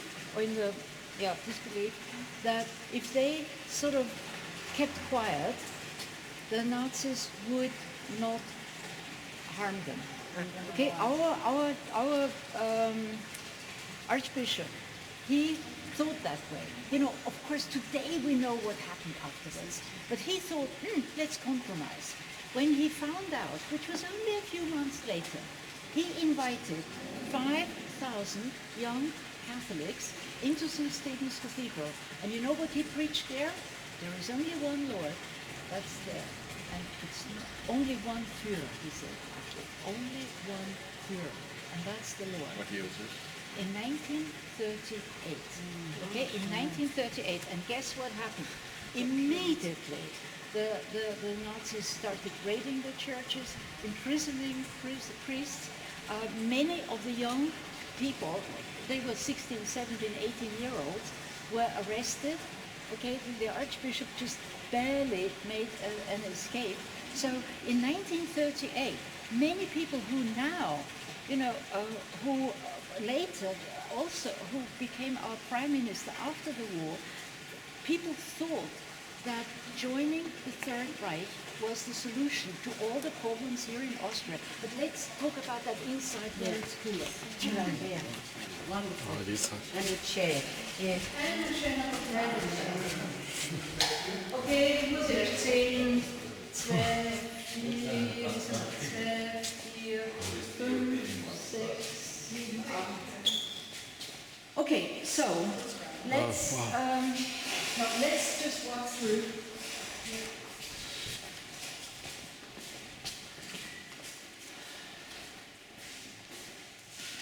Okay. So it's a small exhibition. It's a permanent exhibition. It's been nearly set up. It's all in German and in English. It's mainly for school groups. Okay, they take the Holocaust is a part of the curriculum here in Austria. Okay, every school child is taken to Mauthausen concentration camp, to the. Yes. It's amazing. Yes, yes, yes. I didn't know that. The government, for example, paid for every school child to see Schindler's List. Wow. Okay, so it is part of the national curriculum. Okay, so just briefly, you can always come back if you're interested and you want to do more reading. I could spend 5 hours with you here. I could spend 10 hours with you here, but we haven't got the time. Just to give you an overview. This section here deals with the time prior to the Anschluss, the 1920s and 1930s. Okay, now please. Okay, sorry. Okay, just, yeah, because then you don't know the connection. It's all right.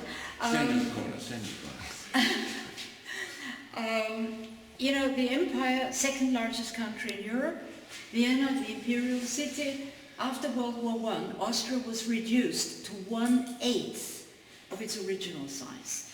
Okay, so downgraded. Vienna was no longer the imperial city. And what was the consequence of World War I? It was mass poverty, it was mass unemployment, it was a terrible economic situation, it was a very, very unstable political situation. Austria was always on the brink of a civil war. If you read Steven Spender, you can read about the civil war here in Vienna in 1934.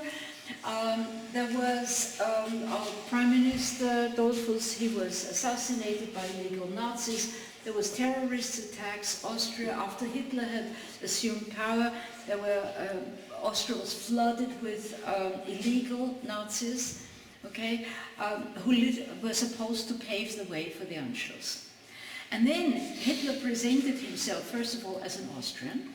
If he had been a German, it would not have worked. But he presented himself as an Austrian. I'm one of yours, and I will bring back the days of the old glory. I will make you big again. Okay? Germany was doing very well economically. Of course, today we know why. Because of the war industry. Okay? The Autobahn and the motorways that were built in Germany were not built for public pleasure, but everything was geared towards the war. Okay? But of course, today we know it. In those days, people didn't know it. People looked at Germany. Germany was thriving. Everybody admired Germany. Okay, they got a lot of admiration from the United States, from England, from other countries. Okay, and he said, I will make you great again. I will give you work.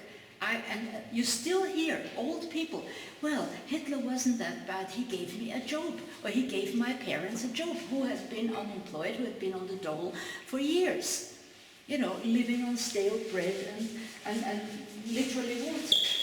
And then, and the Austrian government did not want the Anschluss. Yeah, and also, Hitler said he was going to put everything right that had been wronged with the peace treaties in 1918-19, after World War I. Okay, because the victorious powers were not interested in re-establishing a powerful nation here in Central Europe. And the Austrian government in 1918, and this is very, very important, wanted a unification with Germany, because they said this is the only way we can survive.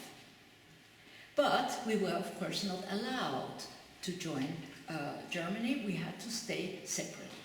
And then Hitler said, okay, and now I, the powerful man, I will make your wish come true. I will reunite you with Germany. And Austria was very closely connected with Germany for 1,000 years in the so-called Holy Roman Empire, which lasted until 1806. Okay, so long-standing connections with Germany, and Hitler used it as his propaganda material. And then the Austrian government in 1938 did not want the Anschluss. They wanted Austria to remain an independent country. They wanted a referendum. But Hitler was afraid of that referendum, so he marched in. Then the referendum was staged. And of course, in any totalitarian country, the outcome is 99.9%. Okay? According to serious research, it would have been maybe 50% of the Austrians who would have voted for the Anschluss, and not necessarily because they were Nazis, but they believed all the promises Hitler had made. And then there was a lot of propaganda. And look at the ballot paper. Yes. Oh, wow, it's small. No. Okay, there was a lot of brainwashing. You know, a propaganda, photos with Hitler and cheering children, and everything was bliss, everything looked good. And then, unfortunately, our then Prime Minister said, don't shoot, we don't want any bloodshed. And that made many people believe, oh, Hitler was, you know, welcomed by everybody, which definitely is not true. There were many cheering. I interviewed many Jews who were there at that time. Yes, because they simply wanted to listen to what's going on. I mean, it doesn't happen every day that your country is being wiped off the map. You know, they were curious. They were curious, and today we know what happened. You know, but in those days they had no idea. They were just curious and what's going on here? Okay, terror started immediately setting in, and the first thing the Nazis did was wipe out the political opposition. This was the first step. Wipe out the political opposition, and the first deportation to Dachau took place the 1st of April 1938.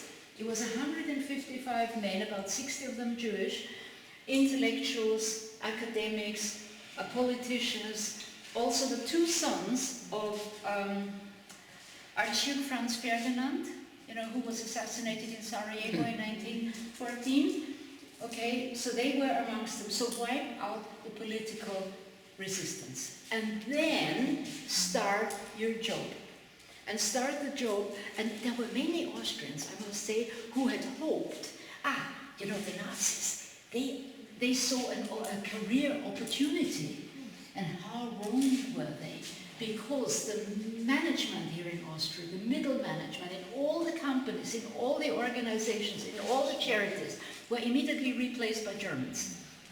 Okay, so their wishes didn't come true.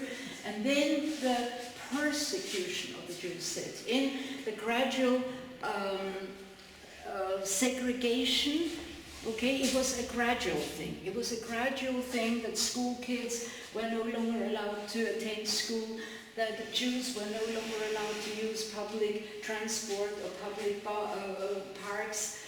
They were evicted from their shops they were thrown out of their homes. They had to have a J in their passport, which, by the way, was at the initiative of the Swiss authorities, because they were starting to close the borders. And this happened only in Vienna when Jews were forced to wash anti-Nazi paroles off the streets and pavements and buildings. Okay?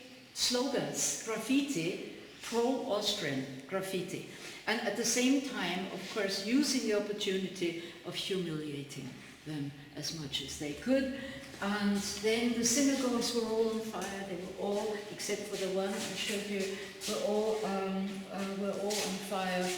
And this was all that was left of the big temple, the one that was built by the same architect who had built the Dohan synagogue in Budapest. This was the synagogue in Seitenstädtengasse. It was badly damaged, and vandalized, but not set on fire like the others. And I've got to tell you a story. Viktor Frankl, does that name ring a bell? Yes. Absolutely. Okay. Yes, Viktor Frankl, the founder of logotherapy, the third Vienna School of Psychoanalysis. He was a Holocaust survivor. Okay, he was a fantastic man, and he and his parents used to live just behind this synagogue. And he had already been given a visa for the United States, and he was supposed to collect it from the embassy. But before he went to the embassy, he wanted to see his parents, okay, his ailing parents. And this was just after this had been destroyed. And he saw on the table, he saw a piece of rock. Okay, he said, Dad, what's that? He said, well, I found it amongst the debris of this synagogue. And it had a letter, a Hebrew letter on it. Yeah, and he asked him, well, what part do you think it was? What part was it from? He said, well, I know exactly, it was the Ten Commandments, because there is a Hebrew letter on it, and that one letter appears only in one single commandment, and it's honor your father and your mother. Wow. He decided not to pick up the visa. He stayed with his parents. Sure. Yes, and they were all taken to Theresienstadt. And he lost his wife, he lost his brother, he lost his wife, okay, to the Nazis. They were all murdered in concentration camps.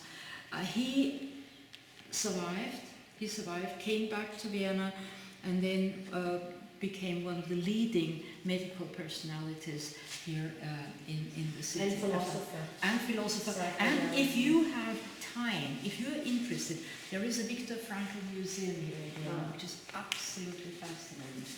Okay, so I could tell you hundreds.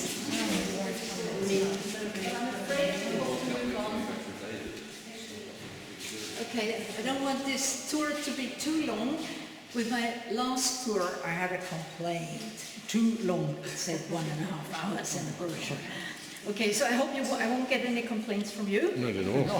Opposite. Oh, well, you never know. Okay, well, this is dedicated to the resistance, people who sacrificed their lives in their fight against the Nazis. And it was communists, it was labor people, it was people from the church, it was people in the army. For example, deserters who refused to fight for Hitler. They were immediately shot. Very, very few got away. And they were actually considered traitors until, in public opinion, until the 1980s. Okay, and it's only now that they are actually recognized as heroes. As heroes. Conscientious objectives. A hero. Yeah, as heroes. Refusing to fight. So this is dedicated to the gypsy population of Austria. This is dedicated to the homosexuals. Many of the leading Nazis were homosexuals. Yes. But officially, it was the same thing with degenerate art. Publicly, degenerate art, needs to be destroyed. Goering was the biggest collector of modern art. Okay, jazz music, condemned by the Nazis.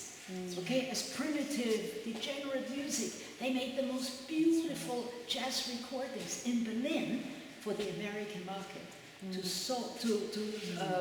subsidize the party, to finance the party. Okay, this dedicated to the invalids, to the people who were physically, mentally handicapped. The physical handicap, for example, or also the mentally handicapped. Many of them survivors of World War I, invalids, war invalids, people traumatized by World War I.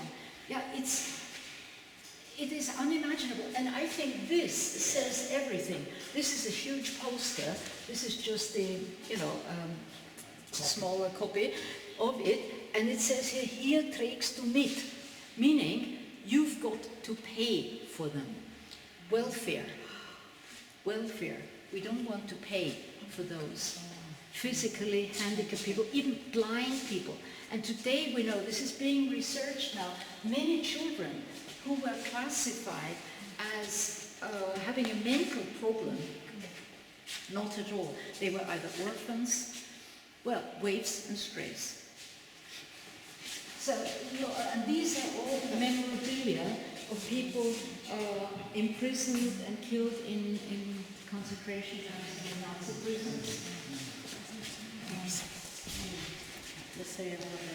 So forced labor, this is now being researched, only now being researched, all those, because the archives are only now being opened. In the Soviet Union, in Poland, for example, in Hungary, the many slave laborers who worked mostly in the wool industry. Okay, and this is Mauthausen.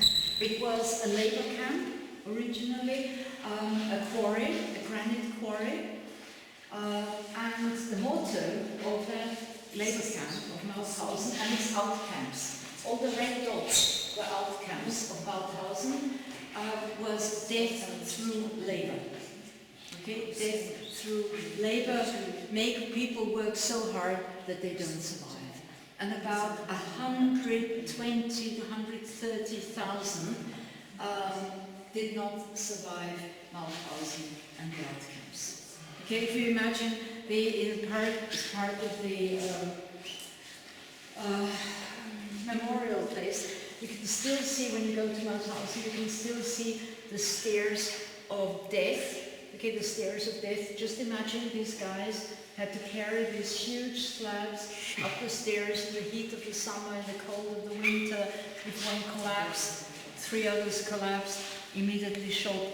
Many prisoners of war were detained there, and also Jews only towards the end of Mauthausen, when they were evacuated from Eastern European concentration camps, Auschwitz, for example, from Auschwitz to Mauthausen, and also thousands of Hungarian Jews, many of whom already perished on the way to Mauthausen. And this is kind of an interesting map of all the destinations of Jewish immigrants, like about 30,000 to Great Britain, about 30,000 to the United States, about 15,000 to Palestine.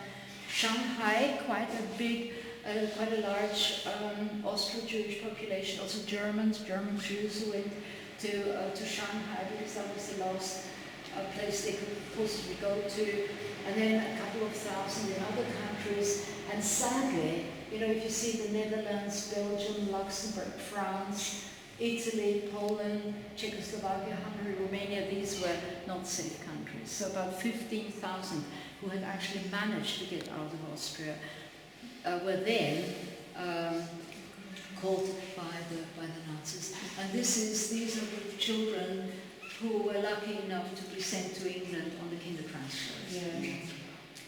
They survived. In many cases, their parents or brothers and sisters did not survive. Okay, let's go. So as I said, you can always come back and take those, I just wanted to familiarize you, and of course, this exhibition is not the only thing.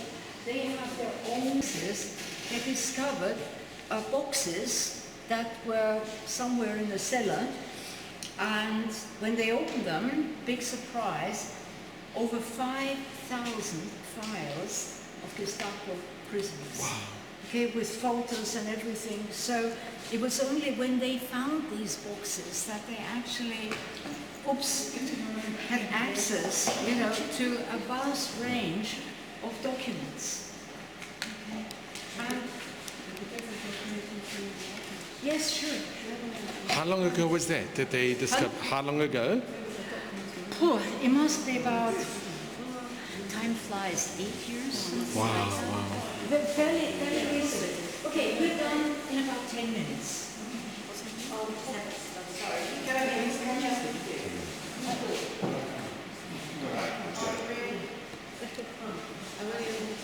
Well, we'll stand in the shade, okay? Yeah, that's fine. Good. So they have. See, these are just some of the See, these are just some of the publications. So it's a vast range, dealing with the various aspects, with individual personalities on both sides, amongst the perpetrators or the victims. Gut, auf Wiedersehen. Danke.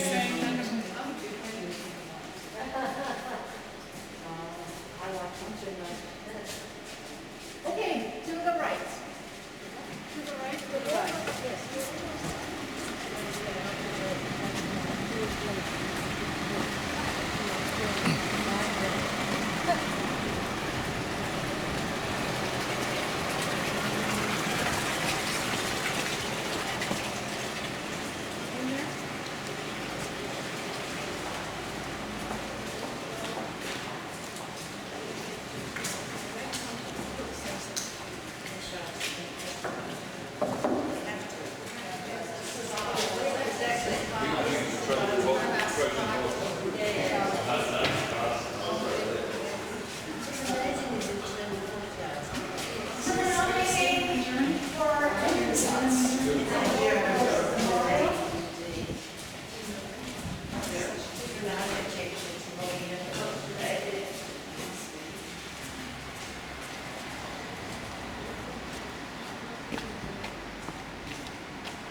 humidity and the heat.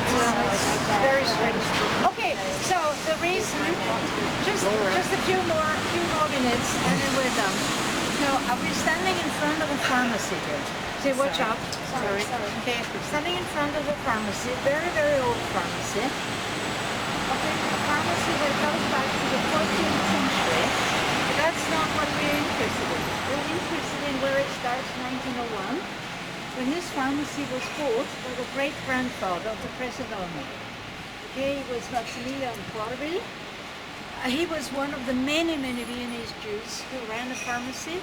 Give up 50% of the pharmacies here in Vienna were run by Jews. All the medical doctors, 50% roughly were Jews. 50% of the legal professionals were Jews. So, 1901. Then his daughter, the grandmother of the present owner, took it over in 1935. Then, in 1938, it was in October, it was Aryanized.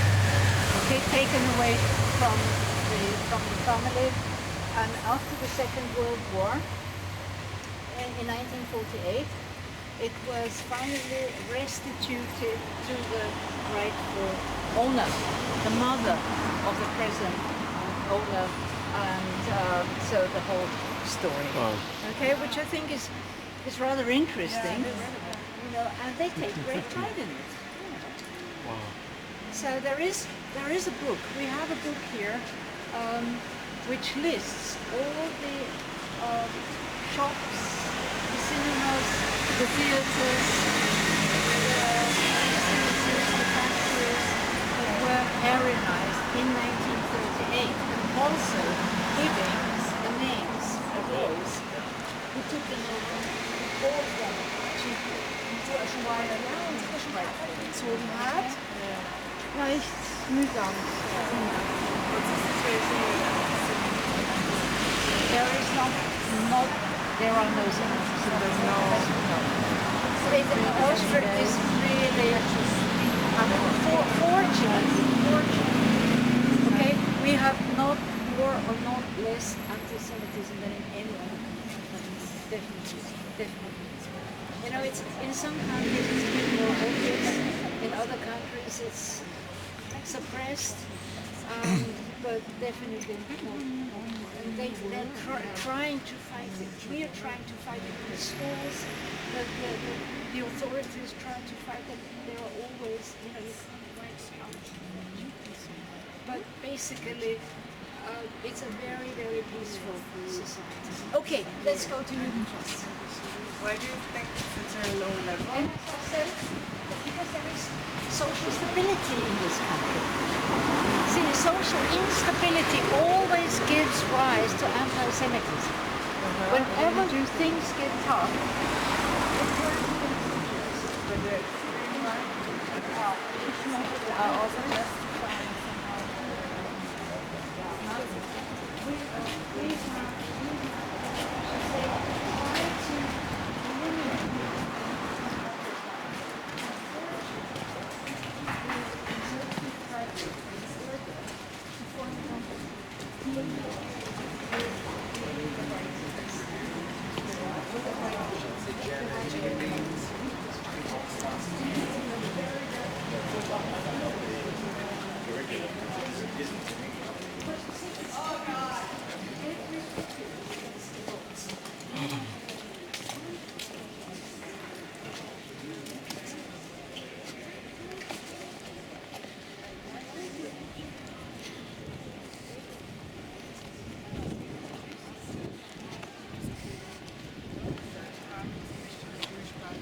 definitely given far too much publicity and it's being blown out.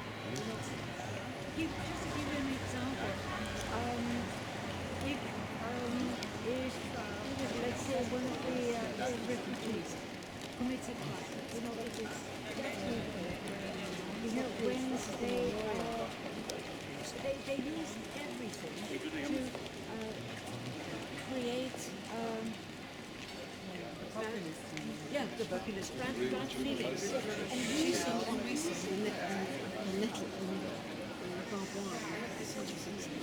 Oh, this is the memorial. Yes. In commemoration, more than 65,000 Austrian Jews who were killed by the Nazis between 38 and 45. and Austrian Jews. Yeah, Austrian Jews. Yeah. I was an Austrian Jew. In German, English, and Hebrew. That is Austrian Jews. Yeah.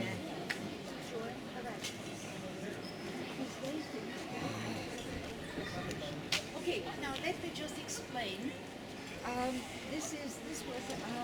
It was erected in 2000. It was designed by the English artist Rachel Whiteley. She won the competition, and it's a symbolic library. It's a symbolic library that has been turned inside out. Okay, inside out. So that means the books are not inside, the books are outside. If you turn something inside out, there is nothing left inside.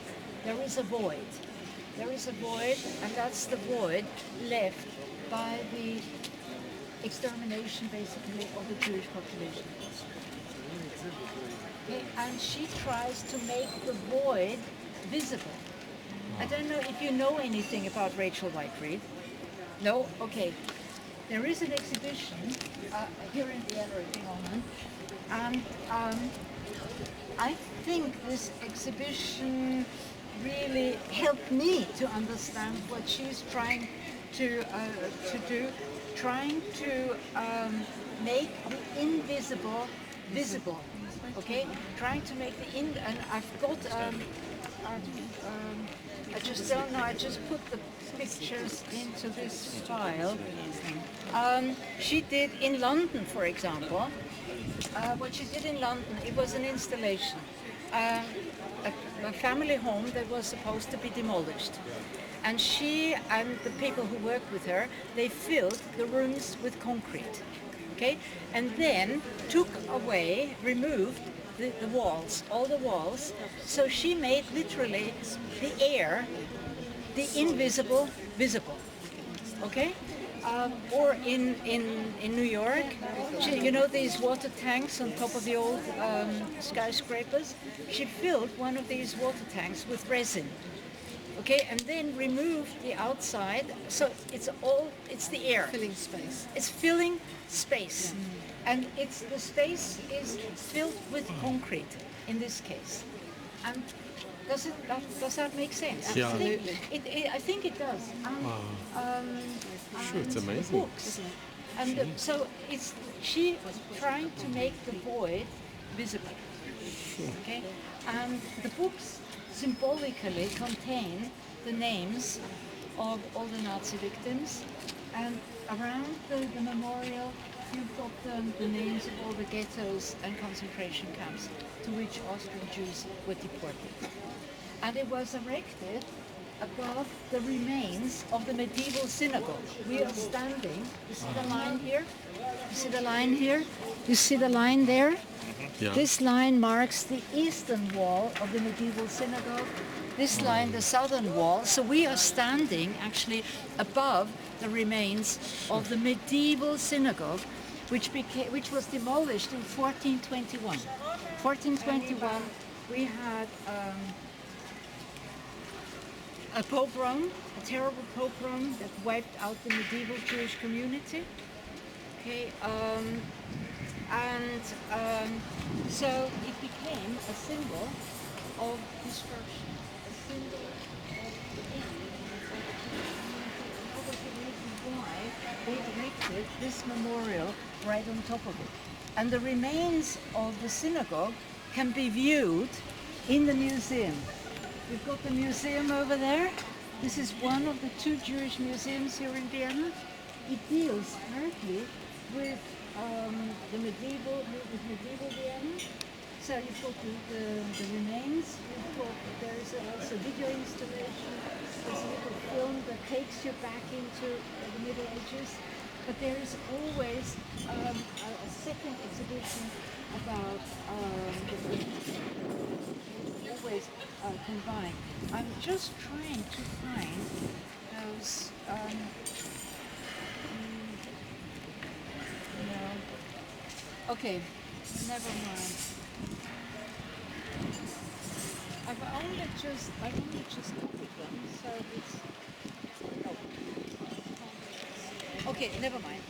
Anyway, if you try and Google Rachel White, Google Rachel White, it does show it. Yes, White. We've got her name. We've got her name over there. It's very, very interesting.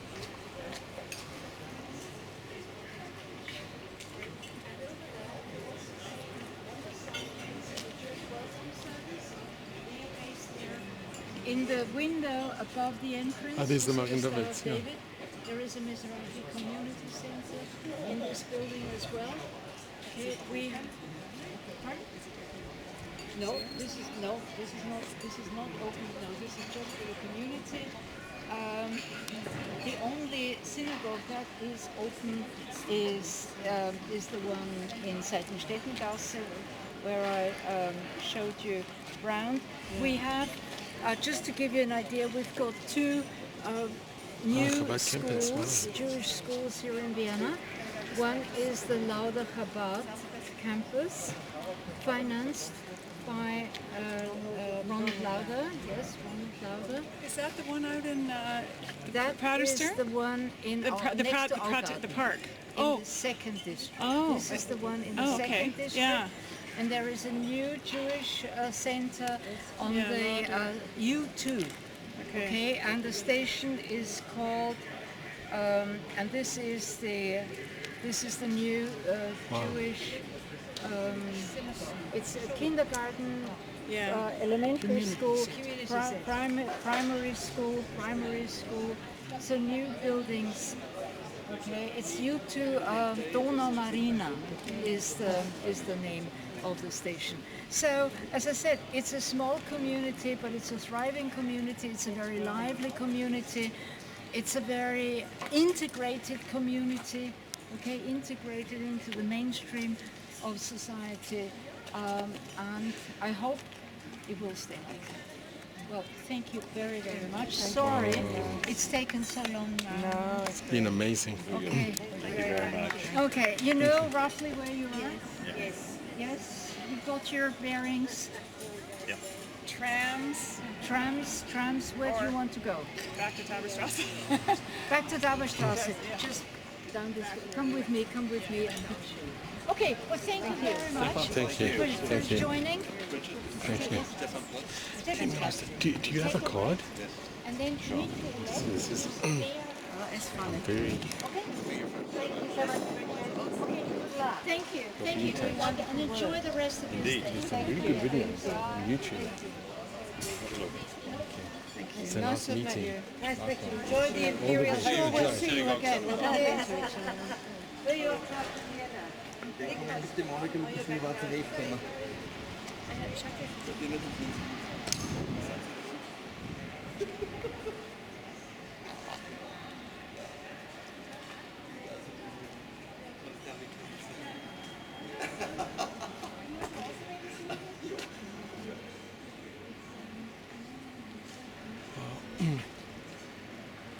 Interesting. This is Kiddush Hashem, means sanctification of God with awareness. Jews of Vienna in the synagogue were on Judenplatz, the center of a significant Jewish community, chose a voluntary death at the time of the persecution in 1420, 21 in order to escape the forced baptism. They feared others, about 200 were burned alive at the stake. Superstition against Jewish ideas, against Jews in their faith. In this instance, the Christians in Vienna accepted the crime without resistance, improved it, and became perpetrators. This raided the destruction of the Vienna Jewish city. 1421 was already threatening of the events that took place in all of Europe at the time of the National Socialist tyranny. Medieval popes turned without success against this anti-Jewish superstition, and individual believers fought in vain against the racial hatred of the National Socialists. They were too few. Today, Christianity regrets its share in responsibility for the persecution of Jews and realizes its failure. For Christians today, sanctification of God can only mean asking for forgiveness and hoping in God's saving action. Wow, quite amazing.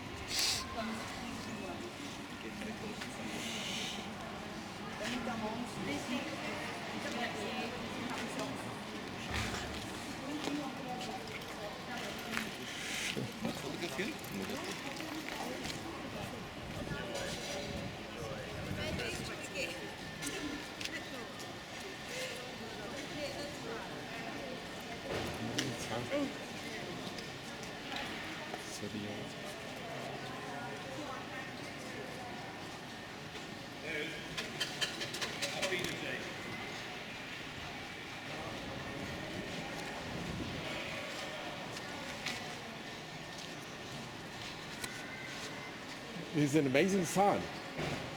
Have you read that sign? It's quite incredible.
There's the Jewish welcoming service.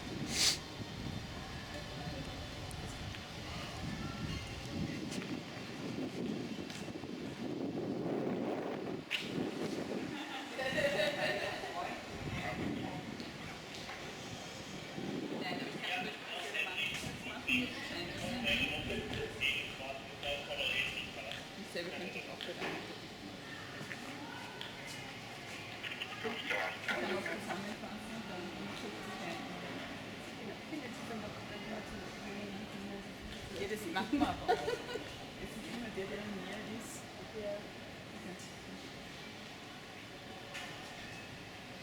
Und bei der Jena wird es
This is the memorial to the Austrian Jewish victims of the Shoah.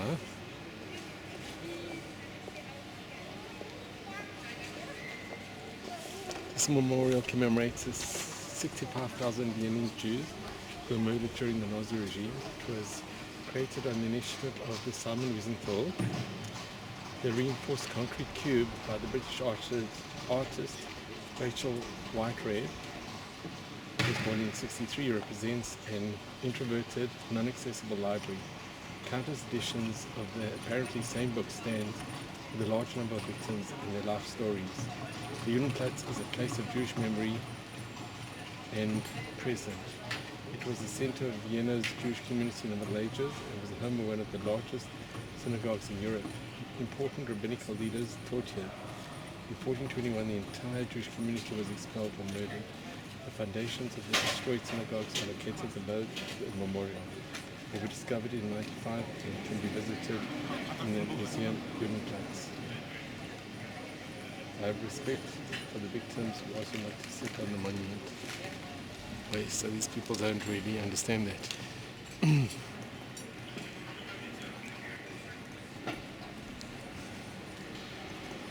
It's the same volume of the book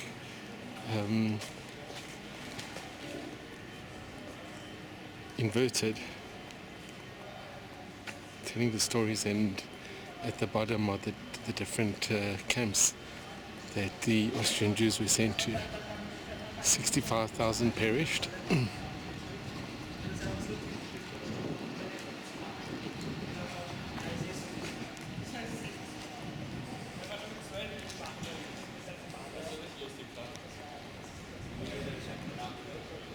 And it's got the names of the different camps.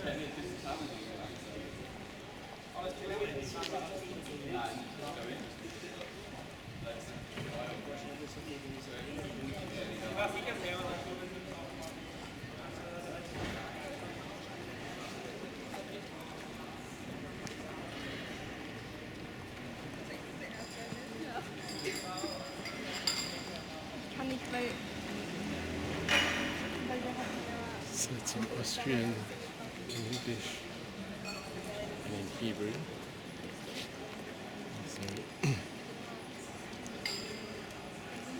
And it says in commemoration of more than 65,000 Austrian Jews who were killed by the Nazis between 1938 and 45.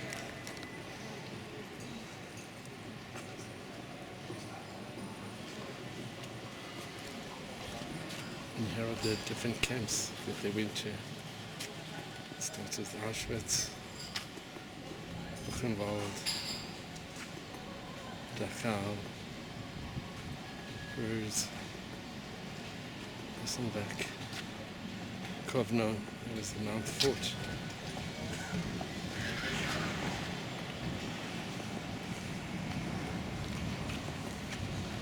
Lodz, Lublin, Mayanek,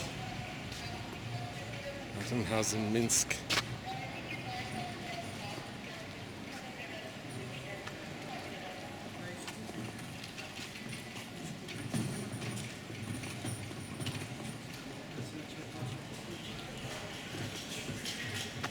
Also to Riga, Sachsenhausen. In Riga it was in the different part of Riga.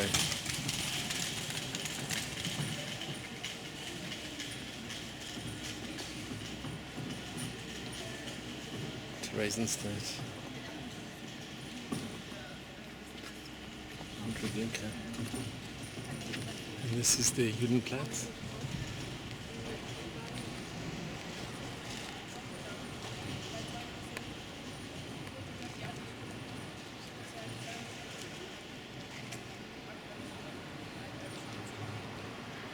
Judenplatz. And there's a statue of Lessing.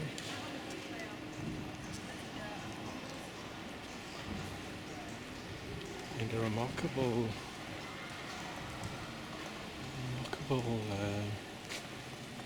in German, which was done in the 29th of October in 1998, and it's called Kiddush Hashem, which means sanctification of God. So with this awareness, Jews of Vienna and the synagogue were here in Judenplatz, the center of a significant Jewish community, chose a voluntary death, Kiddush Hashem, at the time of the persecution in 1420-21, in order to escape the forced baptism they feared. Others, about 200, were burned alive at the stake in the Erdberg. Christian preachers of that time spread superstitious anti-Jewish ideas, and agitated against Jews and their faith. And the influenced Christians in Vienna accepted the crime of resistance. They approved it and became perpetrators. In this way, the destruction of the Vienna Jewish city in 1421 was already a threatening omen for the events that took place in all of Europe at the time of the National Socialist tyranny. Medieval popes turned the Nazis against this anti-Jewish superstition. Individual believers fought in vain against the radical hatred of the National Socialists. Today, and it's quite amazing this, Christianity regrets its shame responsibility for the persecution of Jews and realizes its failure. For Christians today, sanctification of God, Kiddush Hashem, can only mean asking for forgiveness and hoping in God's saving action. It's quite an amazing admission, and to make it public is quite incredible. So this can be read by all, and it's very prominently displayed in the Judenplatz. And here we have the memorial, and here's the Jewish Museum.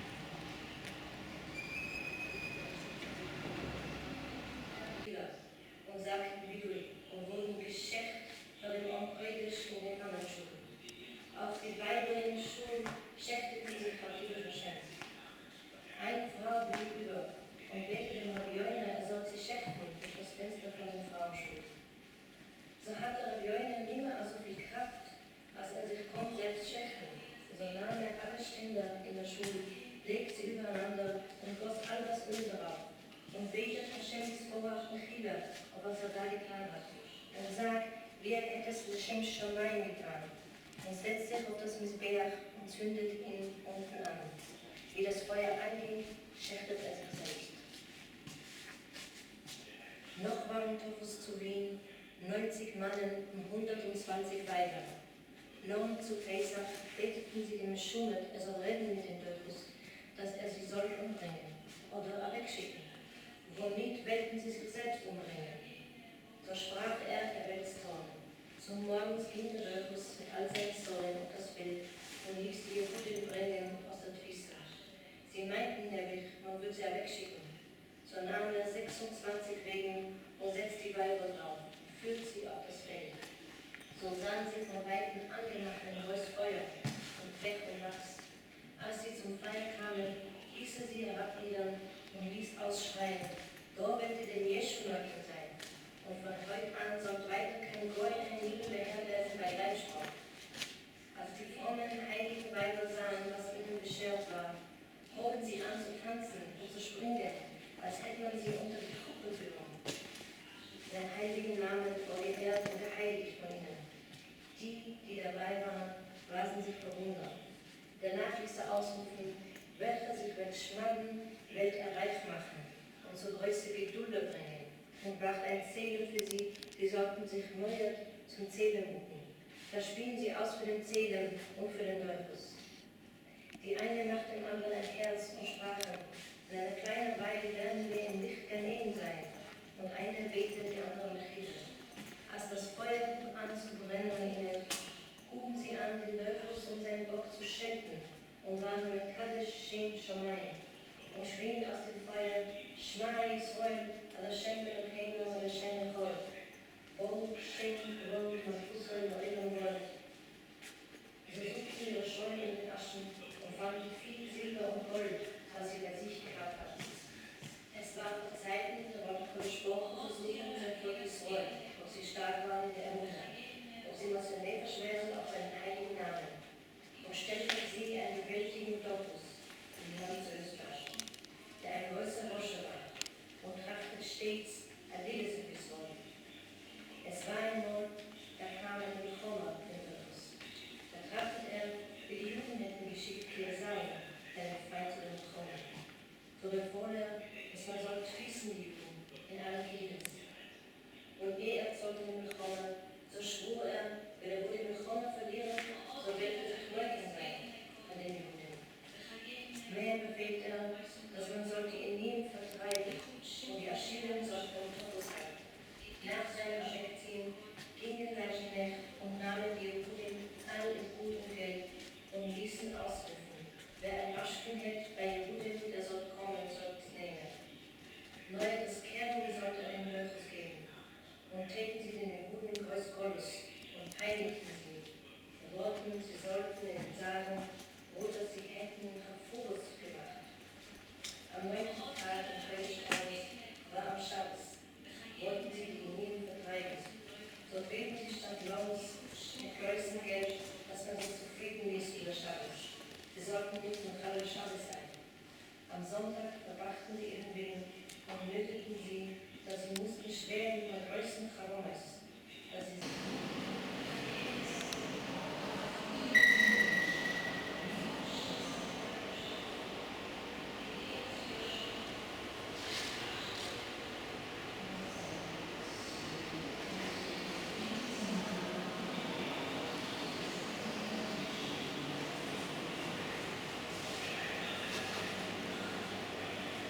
Erlebnisse als katastrophales Verhängnis in die jüdische Geschichtsschreibung eingeht.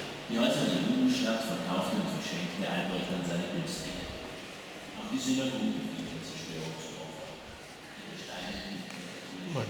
This is the model of the medieval synagogue, the Judenplatz, around 1400.